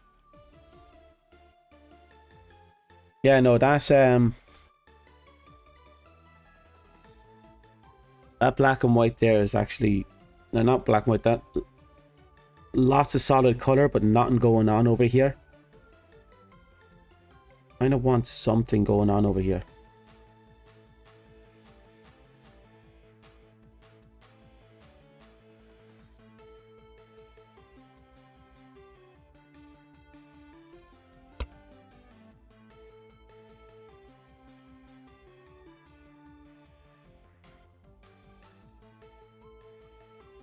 Doesn't have to be anything special. Oh, it doesn't have to be anything special.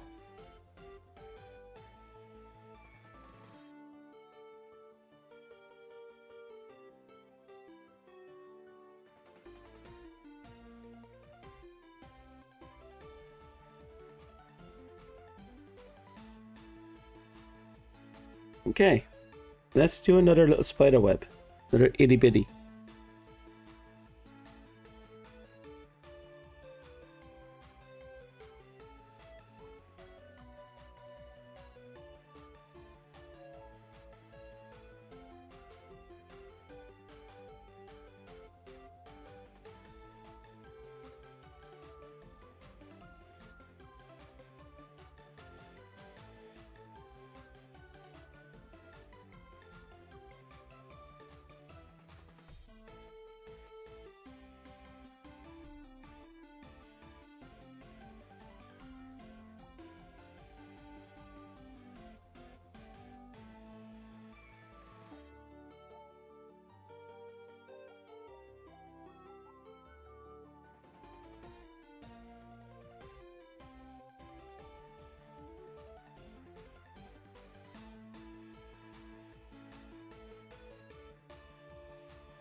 I can hear a baby crying outside my apartment.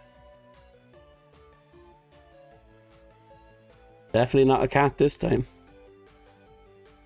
Let the cat, unless the cats are evolving again.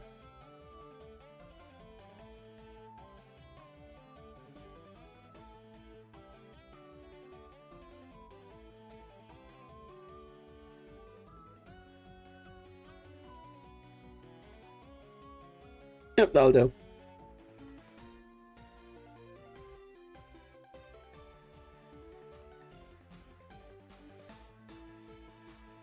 Yeah, that'll do. And let's see if we can add... Oh, hey, Boba. Haven't seen you in a hot minute. How's life kicking you?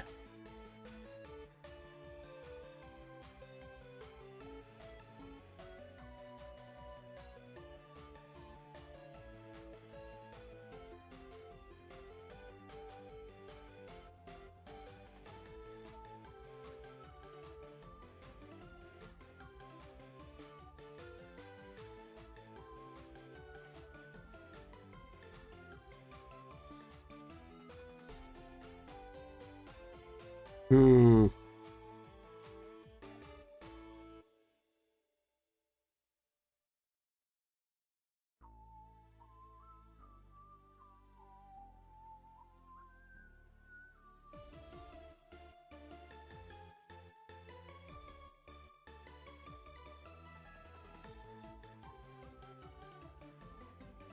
Okay.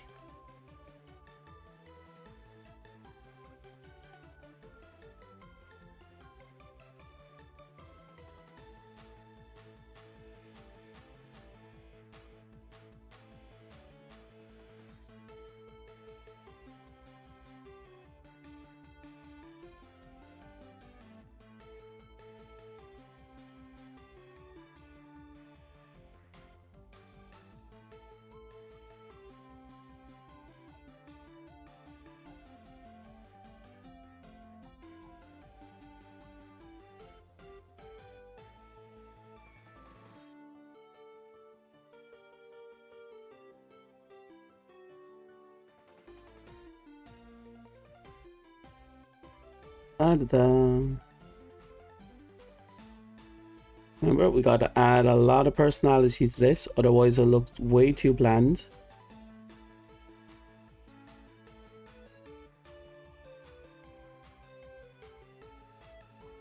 Da, da, da, da, da, da, da.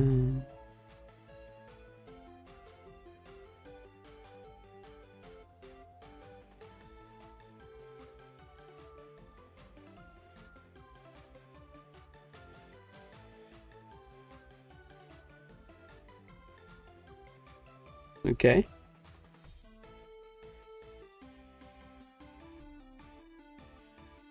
And it's gonna be weird having so much red down here, but we'll have to make do.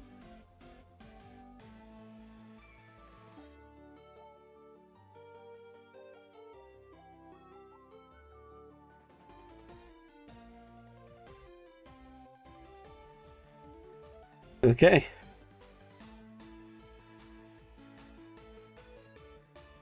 It kind of looks like he's wearing glasses.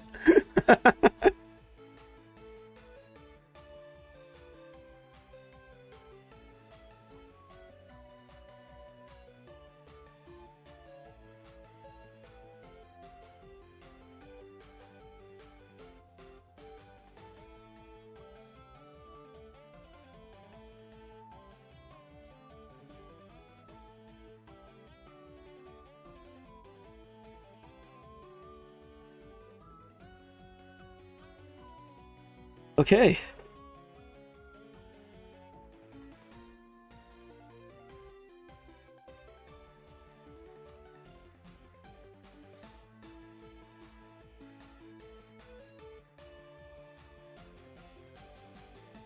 It looks a little busy down there, but the trade-off is it's now not as bullshittery.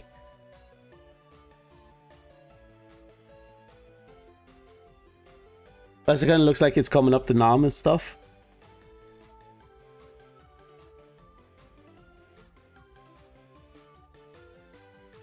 It's kind of weirdly placed though.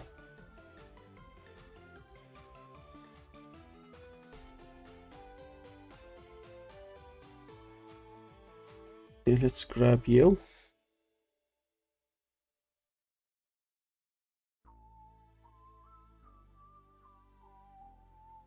We can always fill in the colouring later.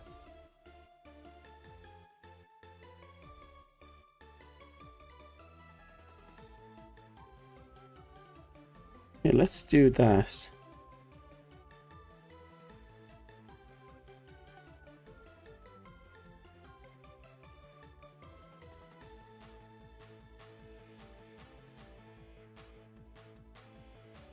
There we go.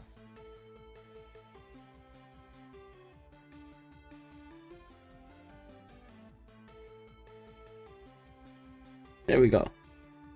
A little awkward, but we'll make do.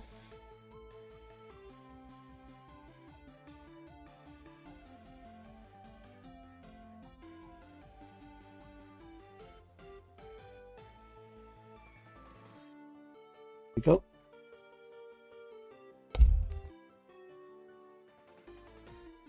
Then we get back into the colouring.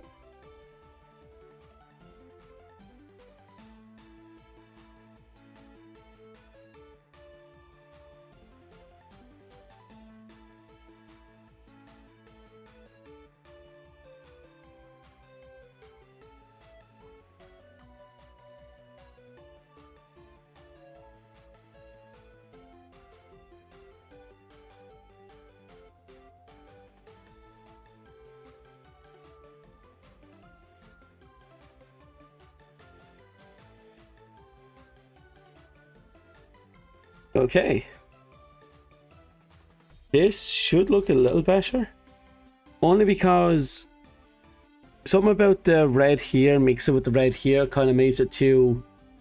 The Eldritch Donut Monster, exactly. This little horror is permeating all our little games. As he should. We come from the donut, we return to the donut. As all things do in us. Sorry, that came out weird.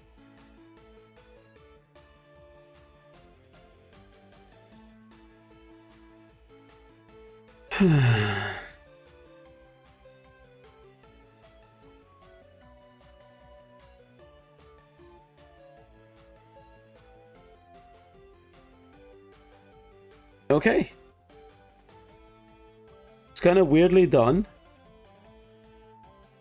But I don't think it's bad. Not fantastic, but not bad.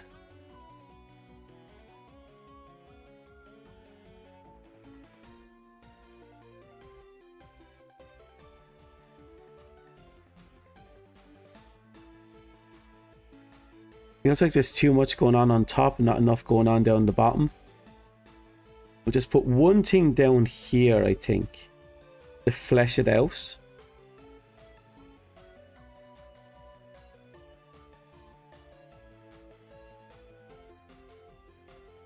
Question is, what do we put here?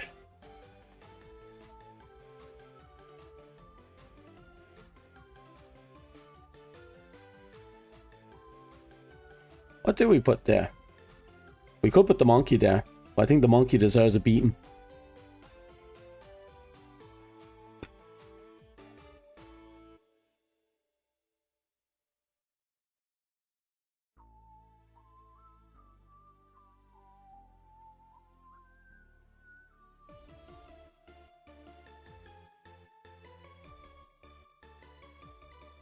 Yeah, that'll do. So right here.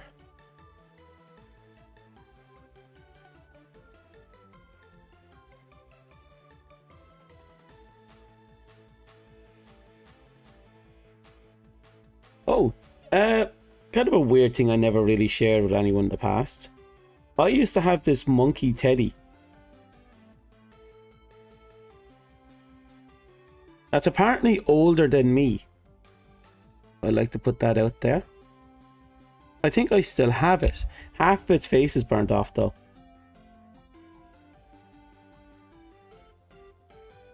But I say half its face was only a little bit of the fur. That monkey went through hell with me. And I still have it even after all these years.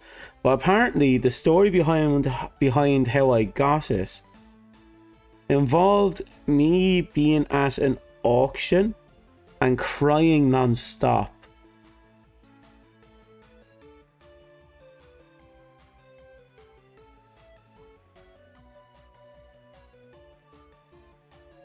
And apparently the guy who was passing by had a whole bunch of stuff going up on auction.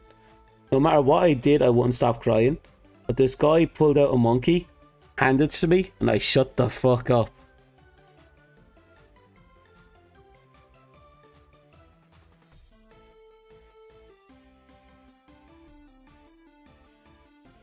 And I haven't had it ever since. Don't know how it lasted this long. Almost everything I own dies very quickly. But it lived.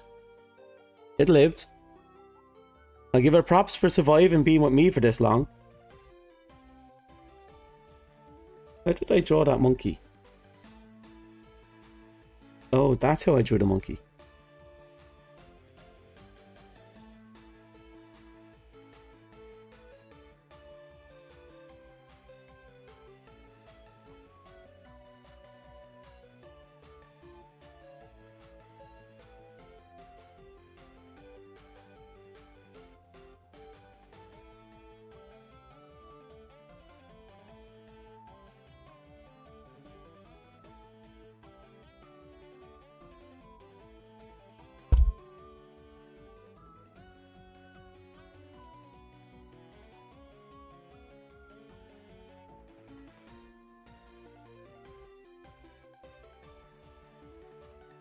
Okay.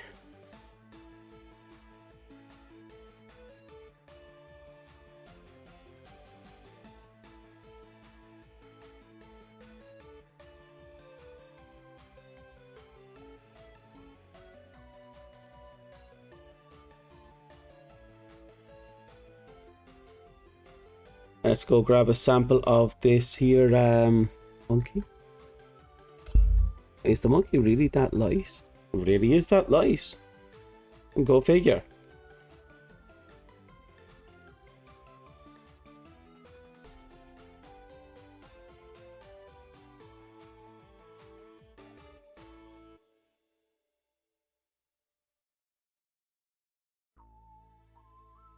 Okay. I think some of the positioning is a little off, but that's okay. Should be fine.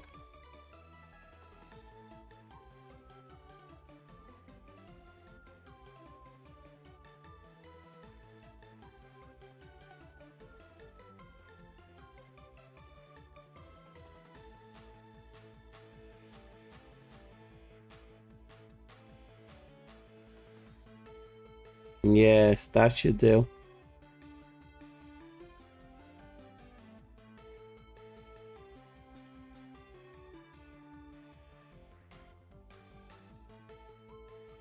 Why was the monkey's face burnt? I'm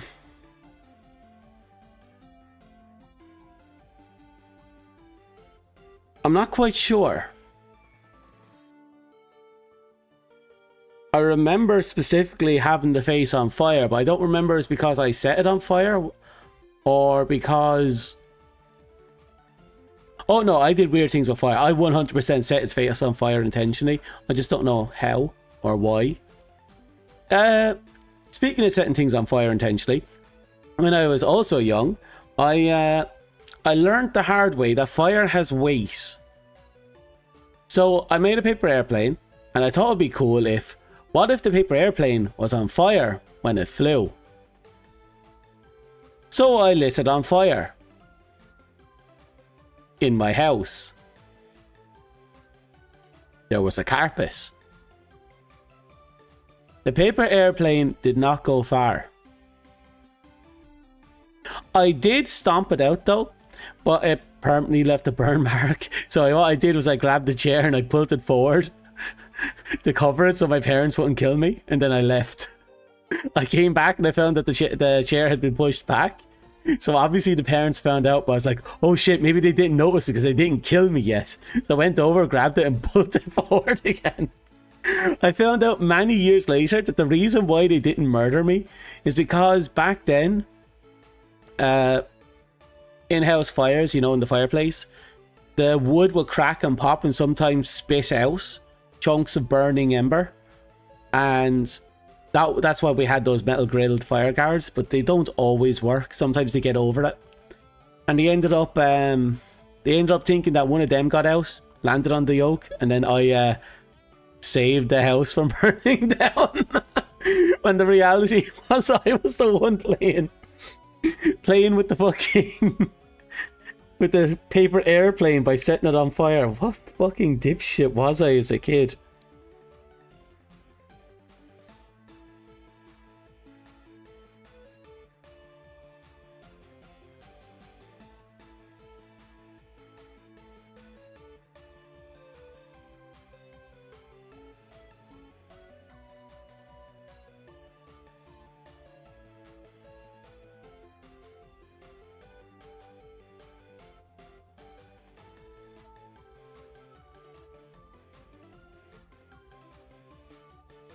Now where is it? Monkey has dark brown. That's good with the hammer, and very dark grey with the hammer. We'll get all that sorted. Brown. Grab that grey. There we go.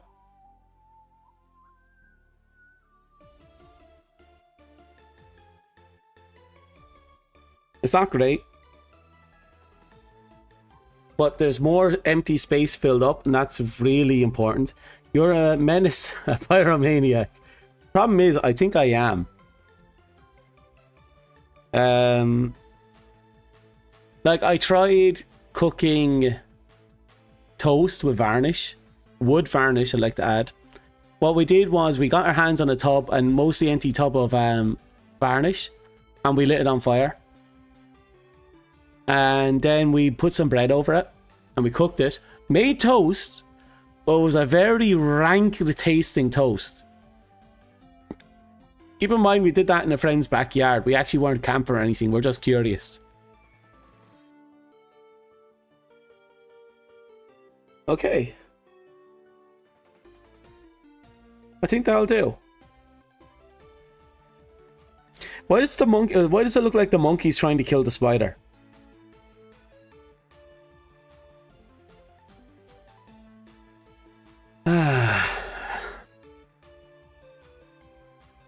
I know I have other stories involving fires, but I don't... Oh, right. No, it's mostly Halloween and bonfire stuff. Or that one time we were almost set on fire. Like, a bunch of us kids made a little clubhouse out of pallets and plastic and other such stuff we had. And it was out in the field. And a whole group of us just really loved it, because we made it 2 stories. It had a window, a doorway, everything. Couple of asshole teenagers came over, lit a match, set the entire thing on fire. While we were in it, it was a thing. I was one of the people that was there in it when the entire thing was up, and we didn't know because the fire started outside and it didn't work its way in yet. I was on the 2nd floor. Suffice to say, we had a window and I used this. Is Dom wanted or something? It might be dust. You never know at this point.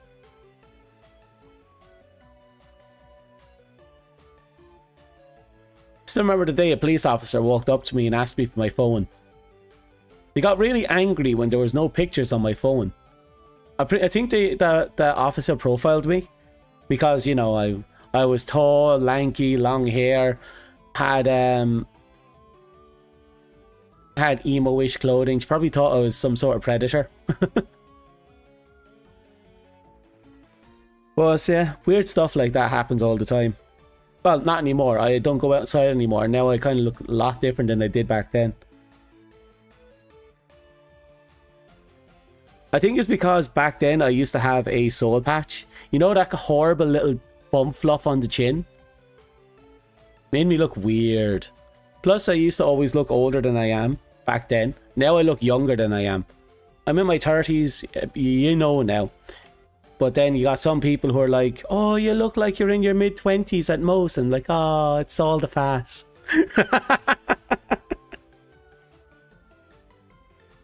I don't know. It's all weird like that. Life is weird.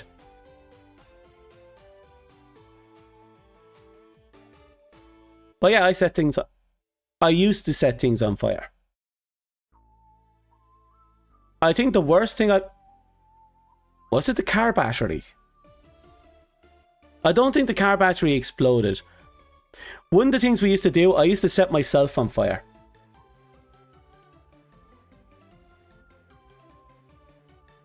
Oh, I had someone come up to me like that as well back when I did college up in the north. I had some guy walk up to me. He's like, "Do you sell drugs?" And I'm like, "No, no." It's like, "Oh, you sure? You look like you sell drugs." And I'm like, "No, don't touch this stuff. Don't even smoke." I actually don't. I don't smoke at all. The relationship with me and fire is pretty, and it's warm. I grew up in a house where I grew up in a time where we didn't have central heating and we didn't have electric heating. It was all, you know, briquettes and faggots and all the other stuff like that. Right, just for clarification, back in the old days, broken up pieces of timber was called faggots. I'm not using that term like the derogative term. Just to point that out there.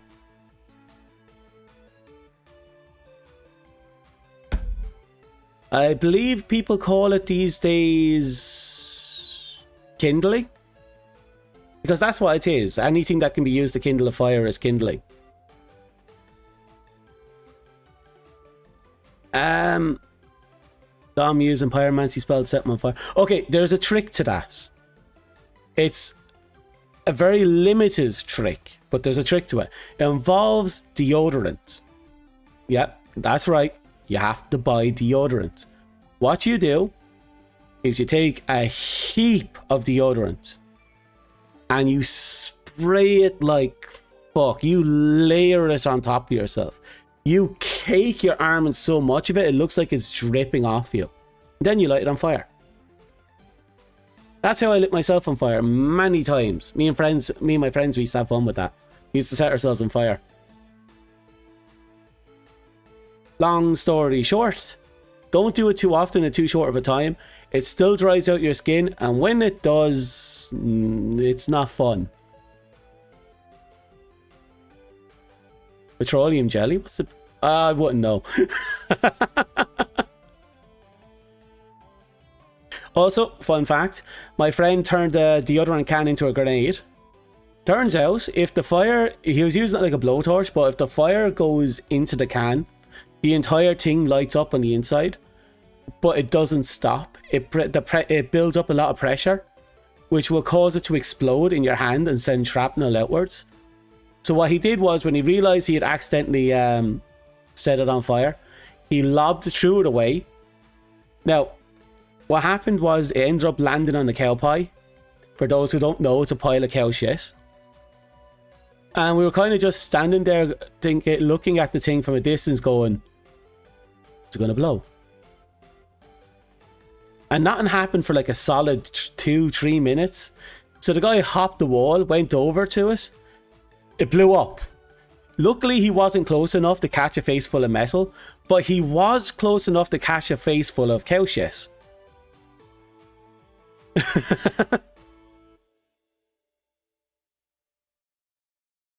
So that happened once. I have accidentally turned a wind-up doll into a gun because we forgot to an electric doll into a gun because we forgot to remove the AA batteries, and they exploded and shot the batteries out. Like, it literally shot out of the toy like a gun.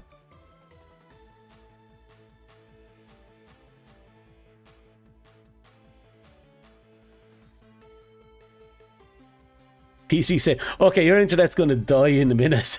I guarantee it. Oh. A lot of my stories are weird from my childhood. A lot of them is fighting, so I don't like talking about them. It's not that entertaining. What else have I done in my childhood?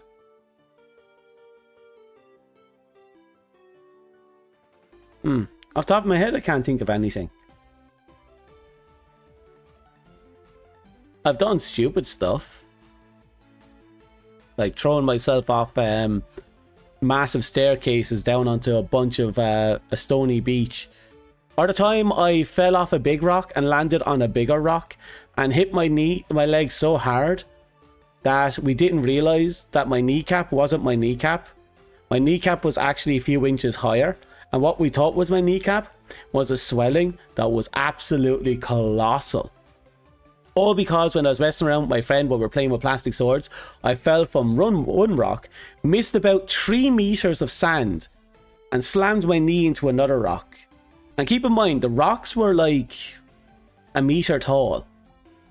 So I just went, well, not even a meter tall, like half a meter tall, and I just went from one over to the other and just bang, you know? Somehow missing like 3 meters of sand along the way. High school fights here, where something had the entirety of the school to not be able to get out for lunch anymore, or so people. It was intense, huh? Yeah, school fights were kind of they're mostly trivial over here, though they did end really weird. You didn't see it in person. Well, to kind of show you how kind of weird our school was, our friendly fights were worse than our aggressive fights. And when I say that by our school standards.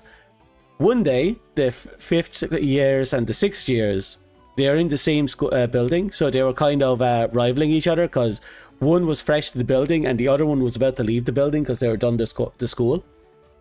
And what happened is there was a bit of friendly rivalry where they kind of throw stuff at each other because at one point their classroom was on the high staircase and our classroom was on the low staircase, but we'd sometimes be waiting for the door to open, so we end up bickering with each other, you know, where we can.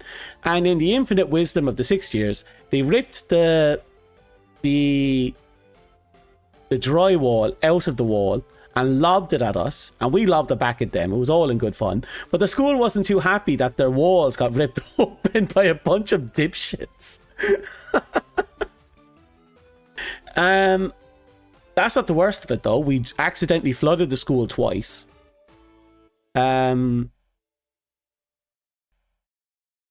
One involved water balloons. It was coming towards the end of the year. We had water balloons. What do you expect? It was in our final year. Suffice to say, the water balloon game that should have been outside of the building ended up going inside the building. We got into a fair bit of trouble, but it ultimately came to like a little bit of tension. A little bit of detention with our principal saying, I'll just cop on, guys. Which happened before or after the actual flooding of the school, where we were messing about and one of the guys threw the bag of another guy up on top of a hook that for some reason was attached to the wall like 5 meters off the ground. We managed to get it off, but it hit a pipe underneath the hook, and then we heard this hissing noise. First we thought it was gas, so we all ran out of the building. Then we discovered it was water. People who had floor level lockers, they didn't have dry content after that day, but we did flood the school, accidentally, with a water pipe, using a backpack. That one they couldn't blame. Well, they could, but there was only so much. I wasn't involved in that one. I was there. I was the one who shouted gas, but there wasn't, you know, wasn't a big deal. I'm just thinking now, I'm like 2 sides of the scale. One side wants to burn everything, the other side wants to drown it.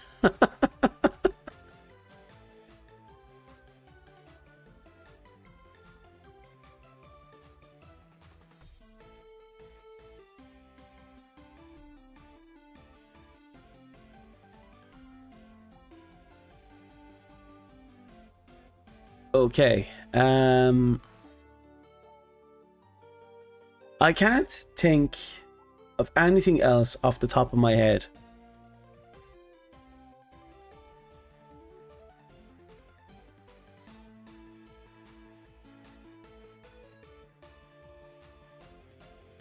What were the fire and water Pokemon names? Oh, well. Magman Aqua, all in one person. I will rewrite the world by burning and browning it consistently. Be like the whole I know, the end times, and out comes the Titan of the Leviathan. It's just me. Just me with hand puppets, sock puppets. Everything still happens. Tornadoes, explosions, earthquakes, tsunamis. But it's just me with sock puppets going, nah, nah, nah, nah, nah, you know?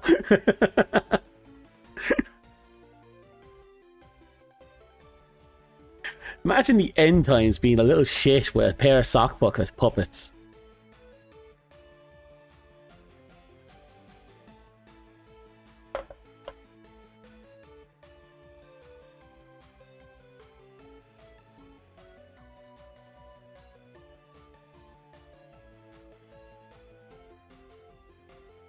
Right. I'm trying to put down my... Oh, tailbone. Tail. Oh, I'm trying to put down my graphics tablet, but it's okay, face tracking is weird. But there's no room. Everything is just cans, which I'm gonna have to trade in. At the end of all times, there was a man. Actually, that would be terrifying. Because you imagine what your mind would try to perceive at that. Yes, that's tic-tac-toe. Right, you're late in, so I'll give you a rundown. La-da-da. This is the tic-tac-toe board. This here is the actual playing board. We got some little filler stuff to make it look cute. Here is the panels where we rest our tic-tac-toes. And here are our tic-tac-toe icons. We have the trios and the three crosses. And we'll be following our blood sport rules, where we can only have 3 ticks and tacks on the toe. And if you have 3 ticks or tacks and you want to place another tick or tack, you have to remove a tick or tack from the toe before you can place another tick or tack on the toe. The game is still about getting 3 tick or tacks in a row. But now you have to outwit your opponent by getting another tick or tack on the board, you know? By moving about tick and tacks.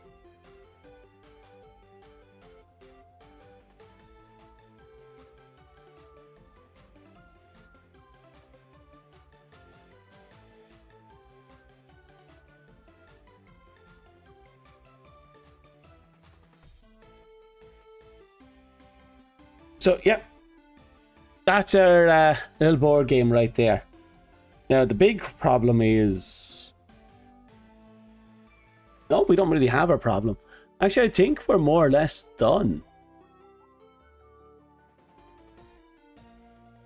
The loser gets their heart ripped out. But considering the loss... The what was it? When it's me versus chat, there's usually a loss, like an actual loss, and that could include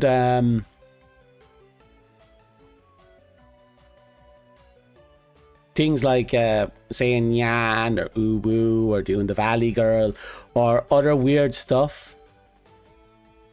Yeah, Loser says yeah. You know how heartbreaking it is to do it in yeah. And then you suddenly, after you do all, then yeah. Board Games 1. Hey Tony, how are you? I think I've seen you before. Yes, you are. You're the Tanuki. You were here a little while back, weren't you? Hello, how's life kicking ya?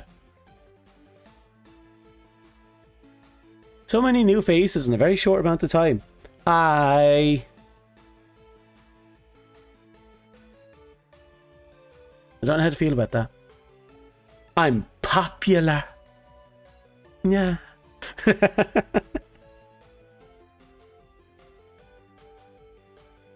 Okay. We still have to come up with I'm good and yup. I prefer getting heart eating and mangled by a hippo than saying yeah. Well, that's life, yeah. It's heartbreaking, yeah, but when it happens, yeah. You have to just Roll with it and just suffer, yeah. Nyaho. We still have to come up with another board game. Yeah, hello. Oh, fuck, I forgot about that. Dust, you're an opportunist, aren't you? Dust here has been determined to get that maid cafe before the end of the year. I'm still at the odds about whether or not we'd actually hit 100. I think we're like 19 away, but we haven't increased in like in a month or so. So I kind of have my doubts. But I'm curious to see what happens. Because regardless, I actually have to commit to that. That was a promise I made, unfortunately. Maid service. Maid cafe service. Well, live and learn.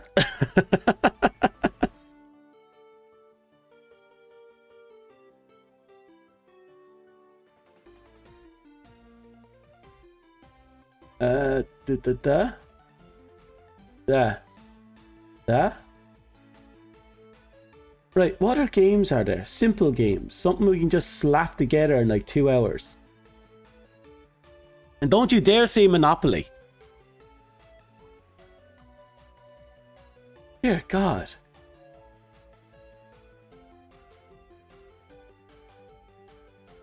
Hmm.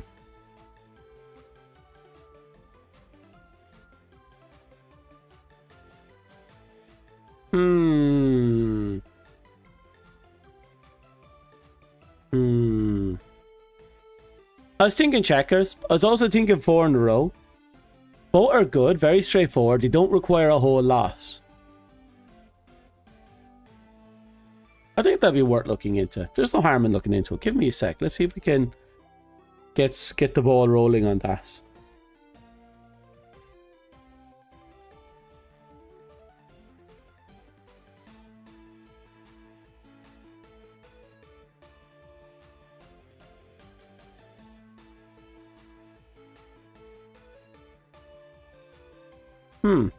That's fine, but why is it called Sorry? Is it one of those games where if you step on your opponents, it bumps them back to the start?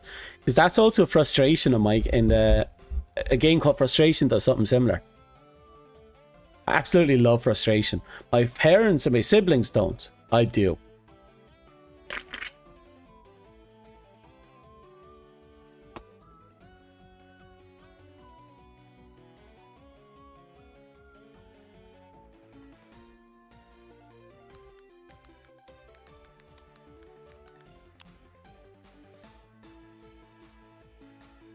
Oh, it is Frustration.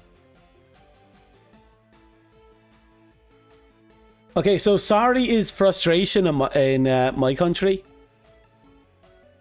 It's a very straightforward board game. Let's see if we can bring up an image of it.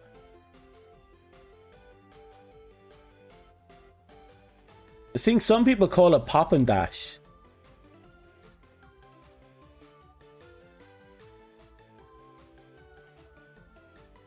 Okay, let's see if... oh, it does pop up here. This is Sorry. Sorry is very similar to Frustration. You start right next to the goal, and obviously you do a lap, and you have 4 pieces, and you have to get all 4 pieces to the goal. And if you roll a 6, you can actually take one of your pieces and take them out of the base before your other piece completes. And that means you can actually have multiple pieces moving at the same time. I'm curious about the cards though. Why is there cards? Or is that supposed to replace the dice?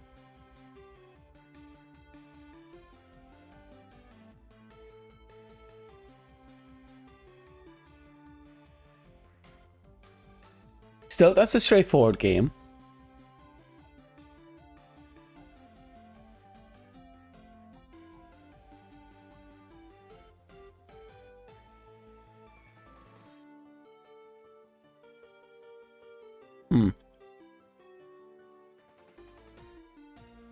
I remember this game. It's similar to Frustration in a lot of ways. That's actually something we can work on as well. So I'm going to make a little note here.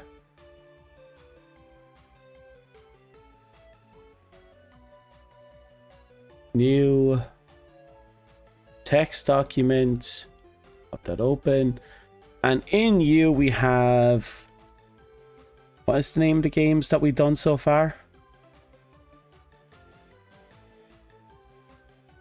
Snakes and ladders. Tic tac toe. And then over here we have... Excuse me. Sorry. Checkers.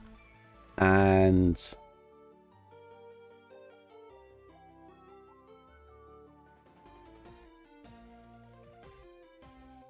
Sorry, checkers and... 4 of a kind. I think we'll hold off on 4 of a kind because that's extremely similar to tic-tac-toe. Like scary similar, so we don't really need that.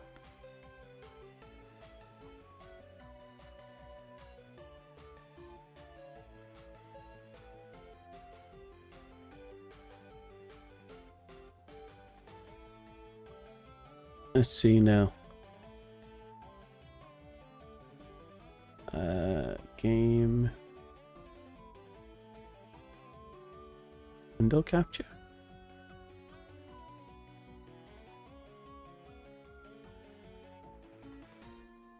Okay. Then we go up here. Nab you. Drag you down here.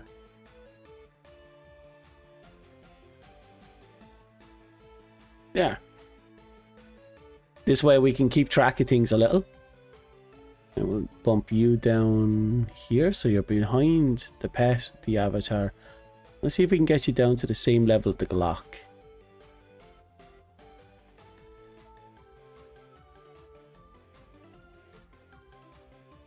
Okay, now where the fuck is my Glock? Oh, it's up there. Yeah, there we go. That'll do.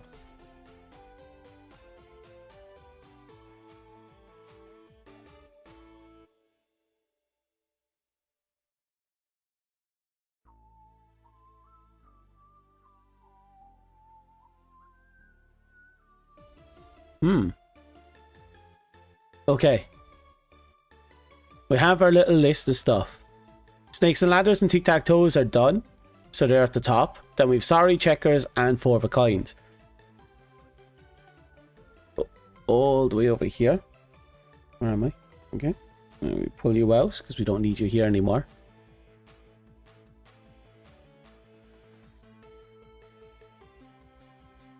Oh, battleships is a good one. Let's add that one.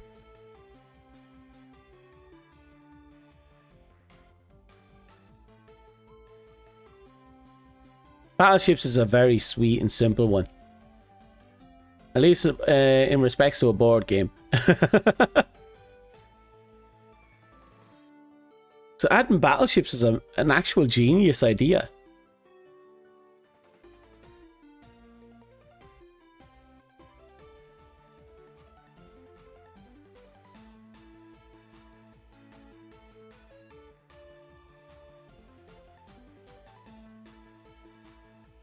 Put you up there.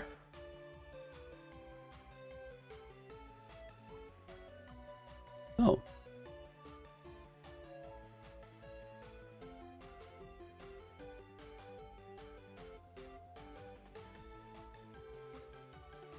That's weird.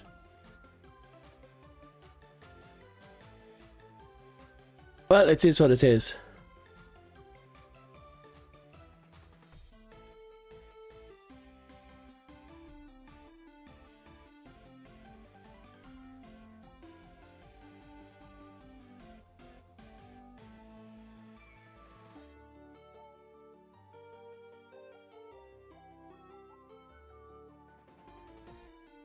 Battleship Dust Pixels is a genius.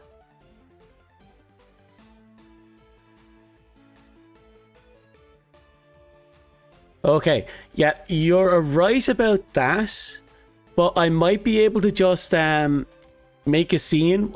Yeah, add a source that just covers my side of the board. So you can still play as you would, and I can still play as we would, but you wouldn't be able to see my board, but I'd be able to see yours. And be like, trust me, bro.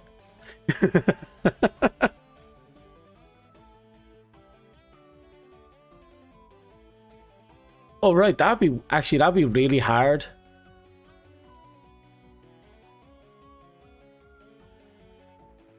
That'd be really hard now that I think about it. The only thing I can think of is I can give the assets to other people and just hope that they actually they play the game with me, but they don't bullshit me.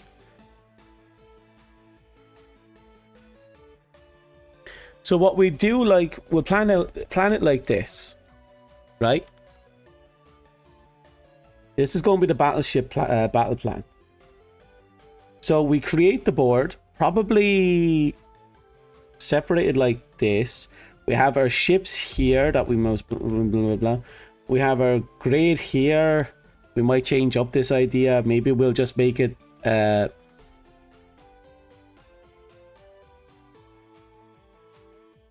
new. Okay. Maybe like this, we split the board. This is where I put my ships. And on your side, you'd be putting your ships here. And then up here will be our grid. And we put our hits and so on markers up here. But what we have to do is this will rely heavily on trust me. Because I'll have this covered so you don't know what I have. But you will also have... But I will not be able to see your side at all as well. And so it's just a matter of us kind of trusting each other on this. If we end up doing a battleship tournament, maybe we can just send screenshots of our made board to a judge. That way we the judge can verify if someone's cheating or not. But a lot of battleship under this circumstance is a very trust me bro kind of moment, isn't it?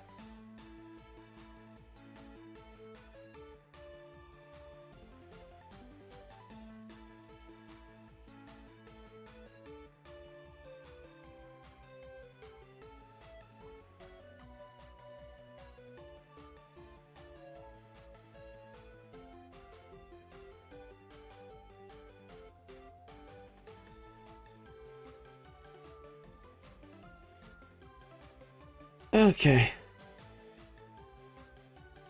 So that's one way of going about this. The good old cardboard to do a makeshift screen.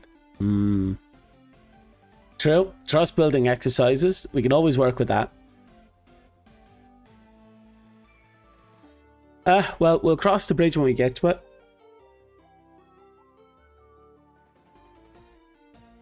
Can you imagine if we actually did a massive battleship combat system, and we just did it where across many live streamers, and it was just like everyone has to live stream their battle, but their chat has to be disabled, or well, not disabled. They can't see their chat for the duration of the fight, and then they just battle it out, all out, beat the living crap out of each other, or leave the chat enabled and just have a judge involved. I like to see judges involved. Can you imagine we ever get to that point where we can turn a half-assed board game battleship that requires like a dozen people to operate right?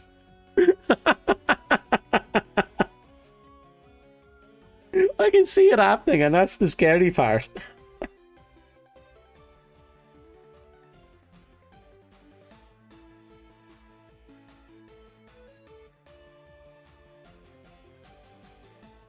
Okay, if we put that aside for now,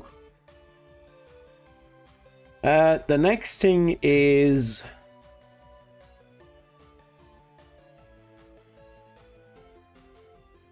the checkout boards would be easy. We just have to find out what the board side is and then make a grid that fills it, and we can manually make the grid in here with tools.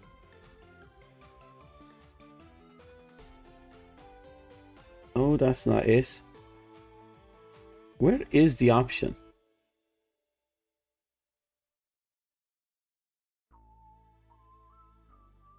It's definitely doable. I did it with one of my previous games. I did it with Snakes and Ladders, actually. I made the grid.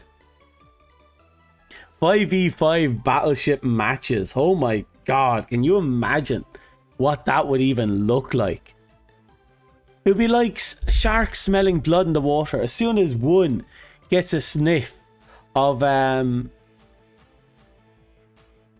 hit, all four other people be like, start slamming into the zones around us, and be just like, can you imagine just mind your own business, you get hit by a ship, and then it just rains deaths. That's what it feels like would happen. There's a game of who can bombard, which side can bombard the most ships at once. Or more like the least ships at once, just consistently. If we're doing it like this, I kind of want to kind of stick to the concept of, you know, the stand. Then over here we might have like a jar filled with we use as our token holder. Call it dimensional battleship. God. Oh god. It'd be like naval warfare ship. It'd be like one layer is under the ocean with submarines, the other layer is above with ships, and the other layer is above with planes. And then there'll be one layer above with aliens. Can you imagine that being a game? Multi-layered battleship. Actually, that'd be a fun one. Because the submarine would be able to fight the would be able to fight the battleships, but they wouldn't be able to fight the planes. The planes can fight the battleships, but they can't fight the submarines. The battleships can fight both, but they're also being attacked by both. And if the submarine wants to fight the planes, it has to rise out of the water. So those two will have to fight anyway. But if the submarine rises out of the water, they're now susceptible to both planes and the battleship.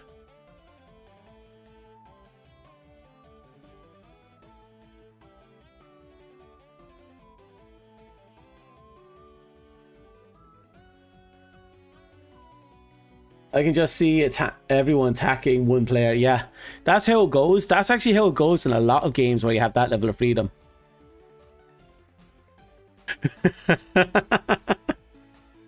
The problem is trying to balancing the rules, especially when you have 3 dimensions, but 2 dimensions can only interact if one has control over it.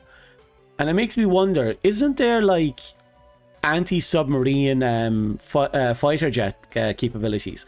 Like they carry depth charges or something else. Like, what, doesn't something like that exist?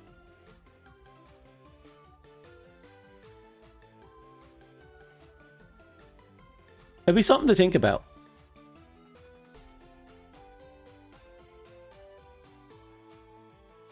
He still has ships. Let's go back to the battleship idea for a second. Let's make it landscape. So the idea we have is obviously ships. And they'll be shooting other ships. That's battleship. But what if we did submarines? Submarines can shoot other submarines and they can shoot other ships. But by extension, ships can also shoot other submarines. And that way you see this rotation right there. You see that? But then we add planes. They can take out other planes. My plane skills aren't that great. They can also take out other ships. And other ships can take out other planes. So there's this rotation, but the problem is the ships. The ships are a huge problem in this. The only way I can think of balancing it out is if I made the ships particularly more powerful than the planes. Planes would... Actually, that can work out. Planes are small bodies, but they're also... There's a lot of them, but they can also be one-shot. Think about that. What if planes had only 1 health each? With the exceptions of maybe bombers. But we'll have to consider whether or not that's an idea. But let's say planes had 1 shot each. Then what would submarines have? Let's say the small submarines had 1 shot and the large submarines had 2 shots. Then the boats to balance this would have everything ranging from 1 to 5 health, depending on the scale of the ship.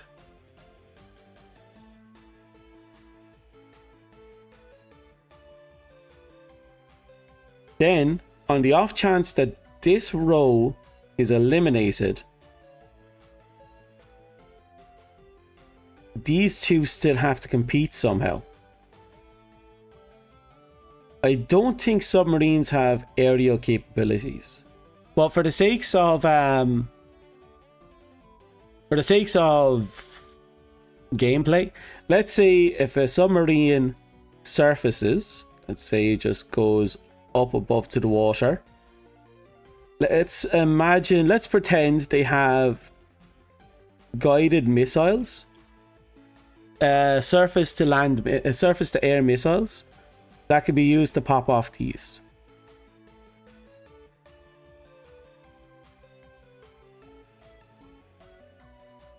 Let's pretend that's the case.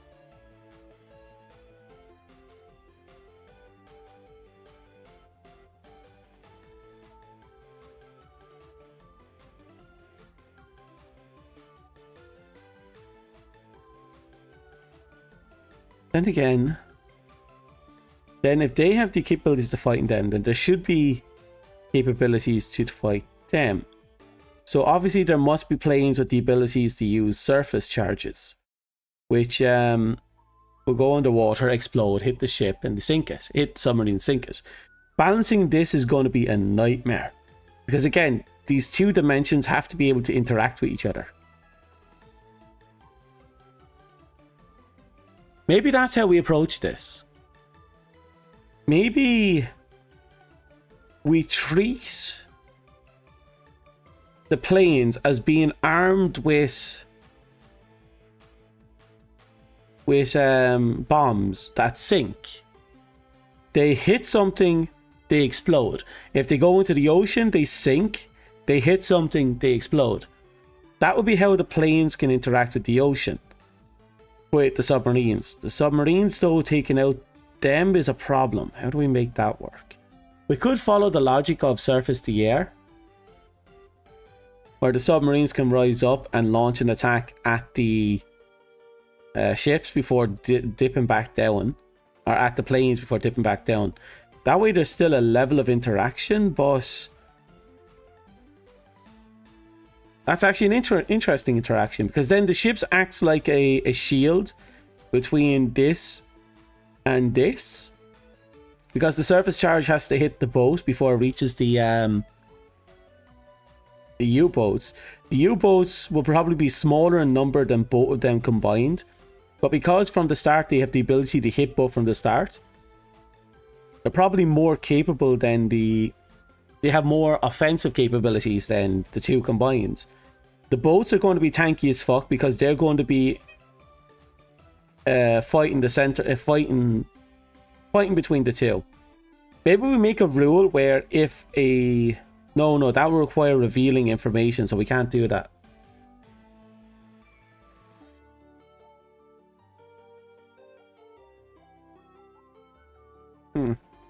We have a basic idea. If we can put that into practice and then try it out and see what can be done to balance this, That would be the next big thing, I think.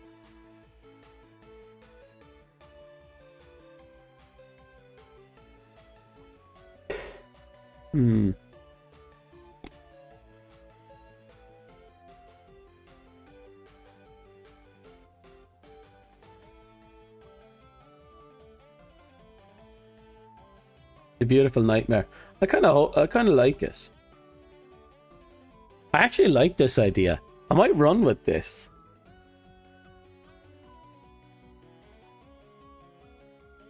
Imagine trying to make this work, though.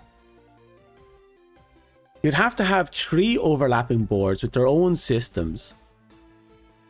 Well, I suppose as a board game between friends, you don't need to do that.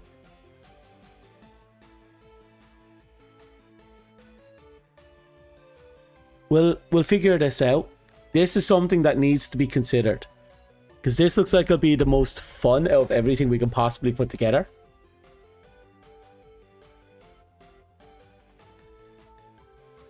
I like this a lot.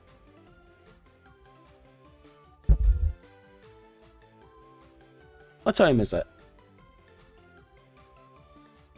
9 o'clock. Do I have food? I have a baguette I want to cook. You know what? I need some food in me, since I did woke up only 40 minutes before this stream. So what I'm going to do is I'm going to take an hour break and come back at 10 my time, which you can see down there. It's just 9 o'clock. And we're going to stream a game. I haven't decided what game we'll play, but we'll just mess around for a little bit, you know? Yeah. I think this right here might actually be worth exploring. I imagine other people have already tried to balance this, but we'll see what we can do with it. But usually, even if it's just a sub, then you're still in the game, right? I wouldn't matter too much about clan interacting with the subs.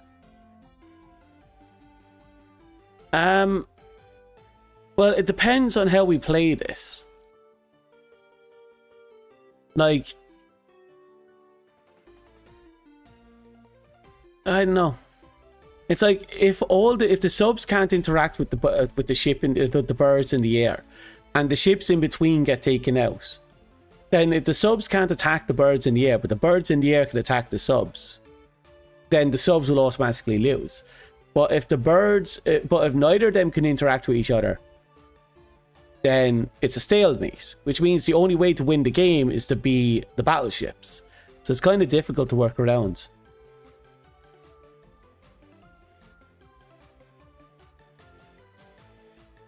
You're built different. I know you'll find a way to balance this masterpiece. We'll figure it out. Tailbone. We'll figure it out.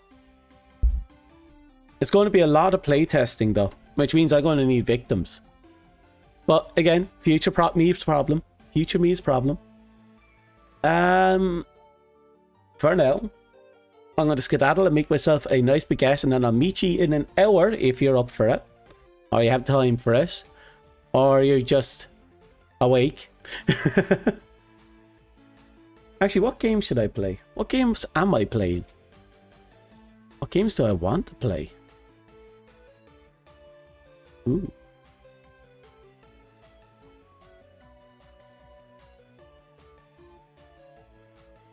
You know, it's a bit early, but I think I'll play Risk of Rain 2 later. I know I have that slated for another day as well, and I will play it on that day. But there's nothing to say I can't, you know, start now. You know, just a little cheeky sneak peek. You know.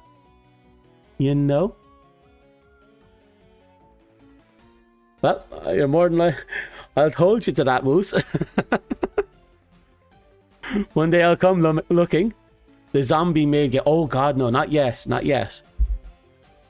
Because I need to look into that. Because apparently the zombie made game is very yabai, not porn yabai, but like ecchi as heck. But yeah, I'll come in with Risk of Rain 2.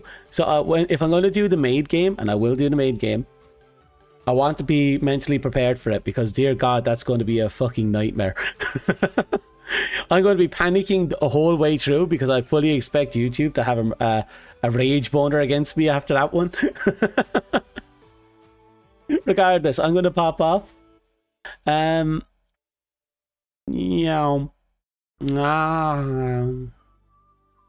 As you can see by my bare bones motif, I have very consistent colours. Anyway, it was nice having you all. It was nice chatting to you all. It was thanks for popping in and all that good stuff. But I will see you in an hour, I hope. So, and we will build this game. Oh, I want to build that game. So, for now, thank you for coming. Thank you for watching. Thank you for lurking. I know there's been lurkers. Thank you for other stuff I can't think of right now. And good luck. Goodbye. I wish you all the best. I am going to see you in an hour. Goodbye. Wait, wrong one. Bye.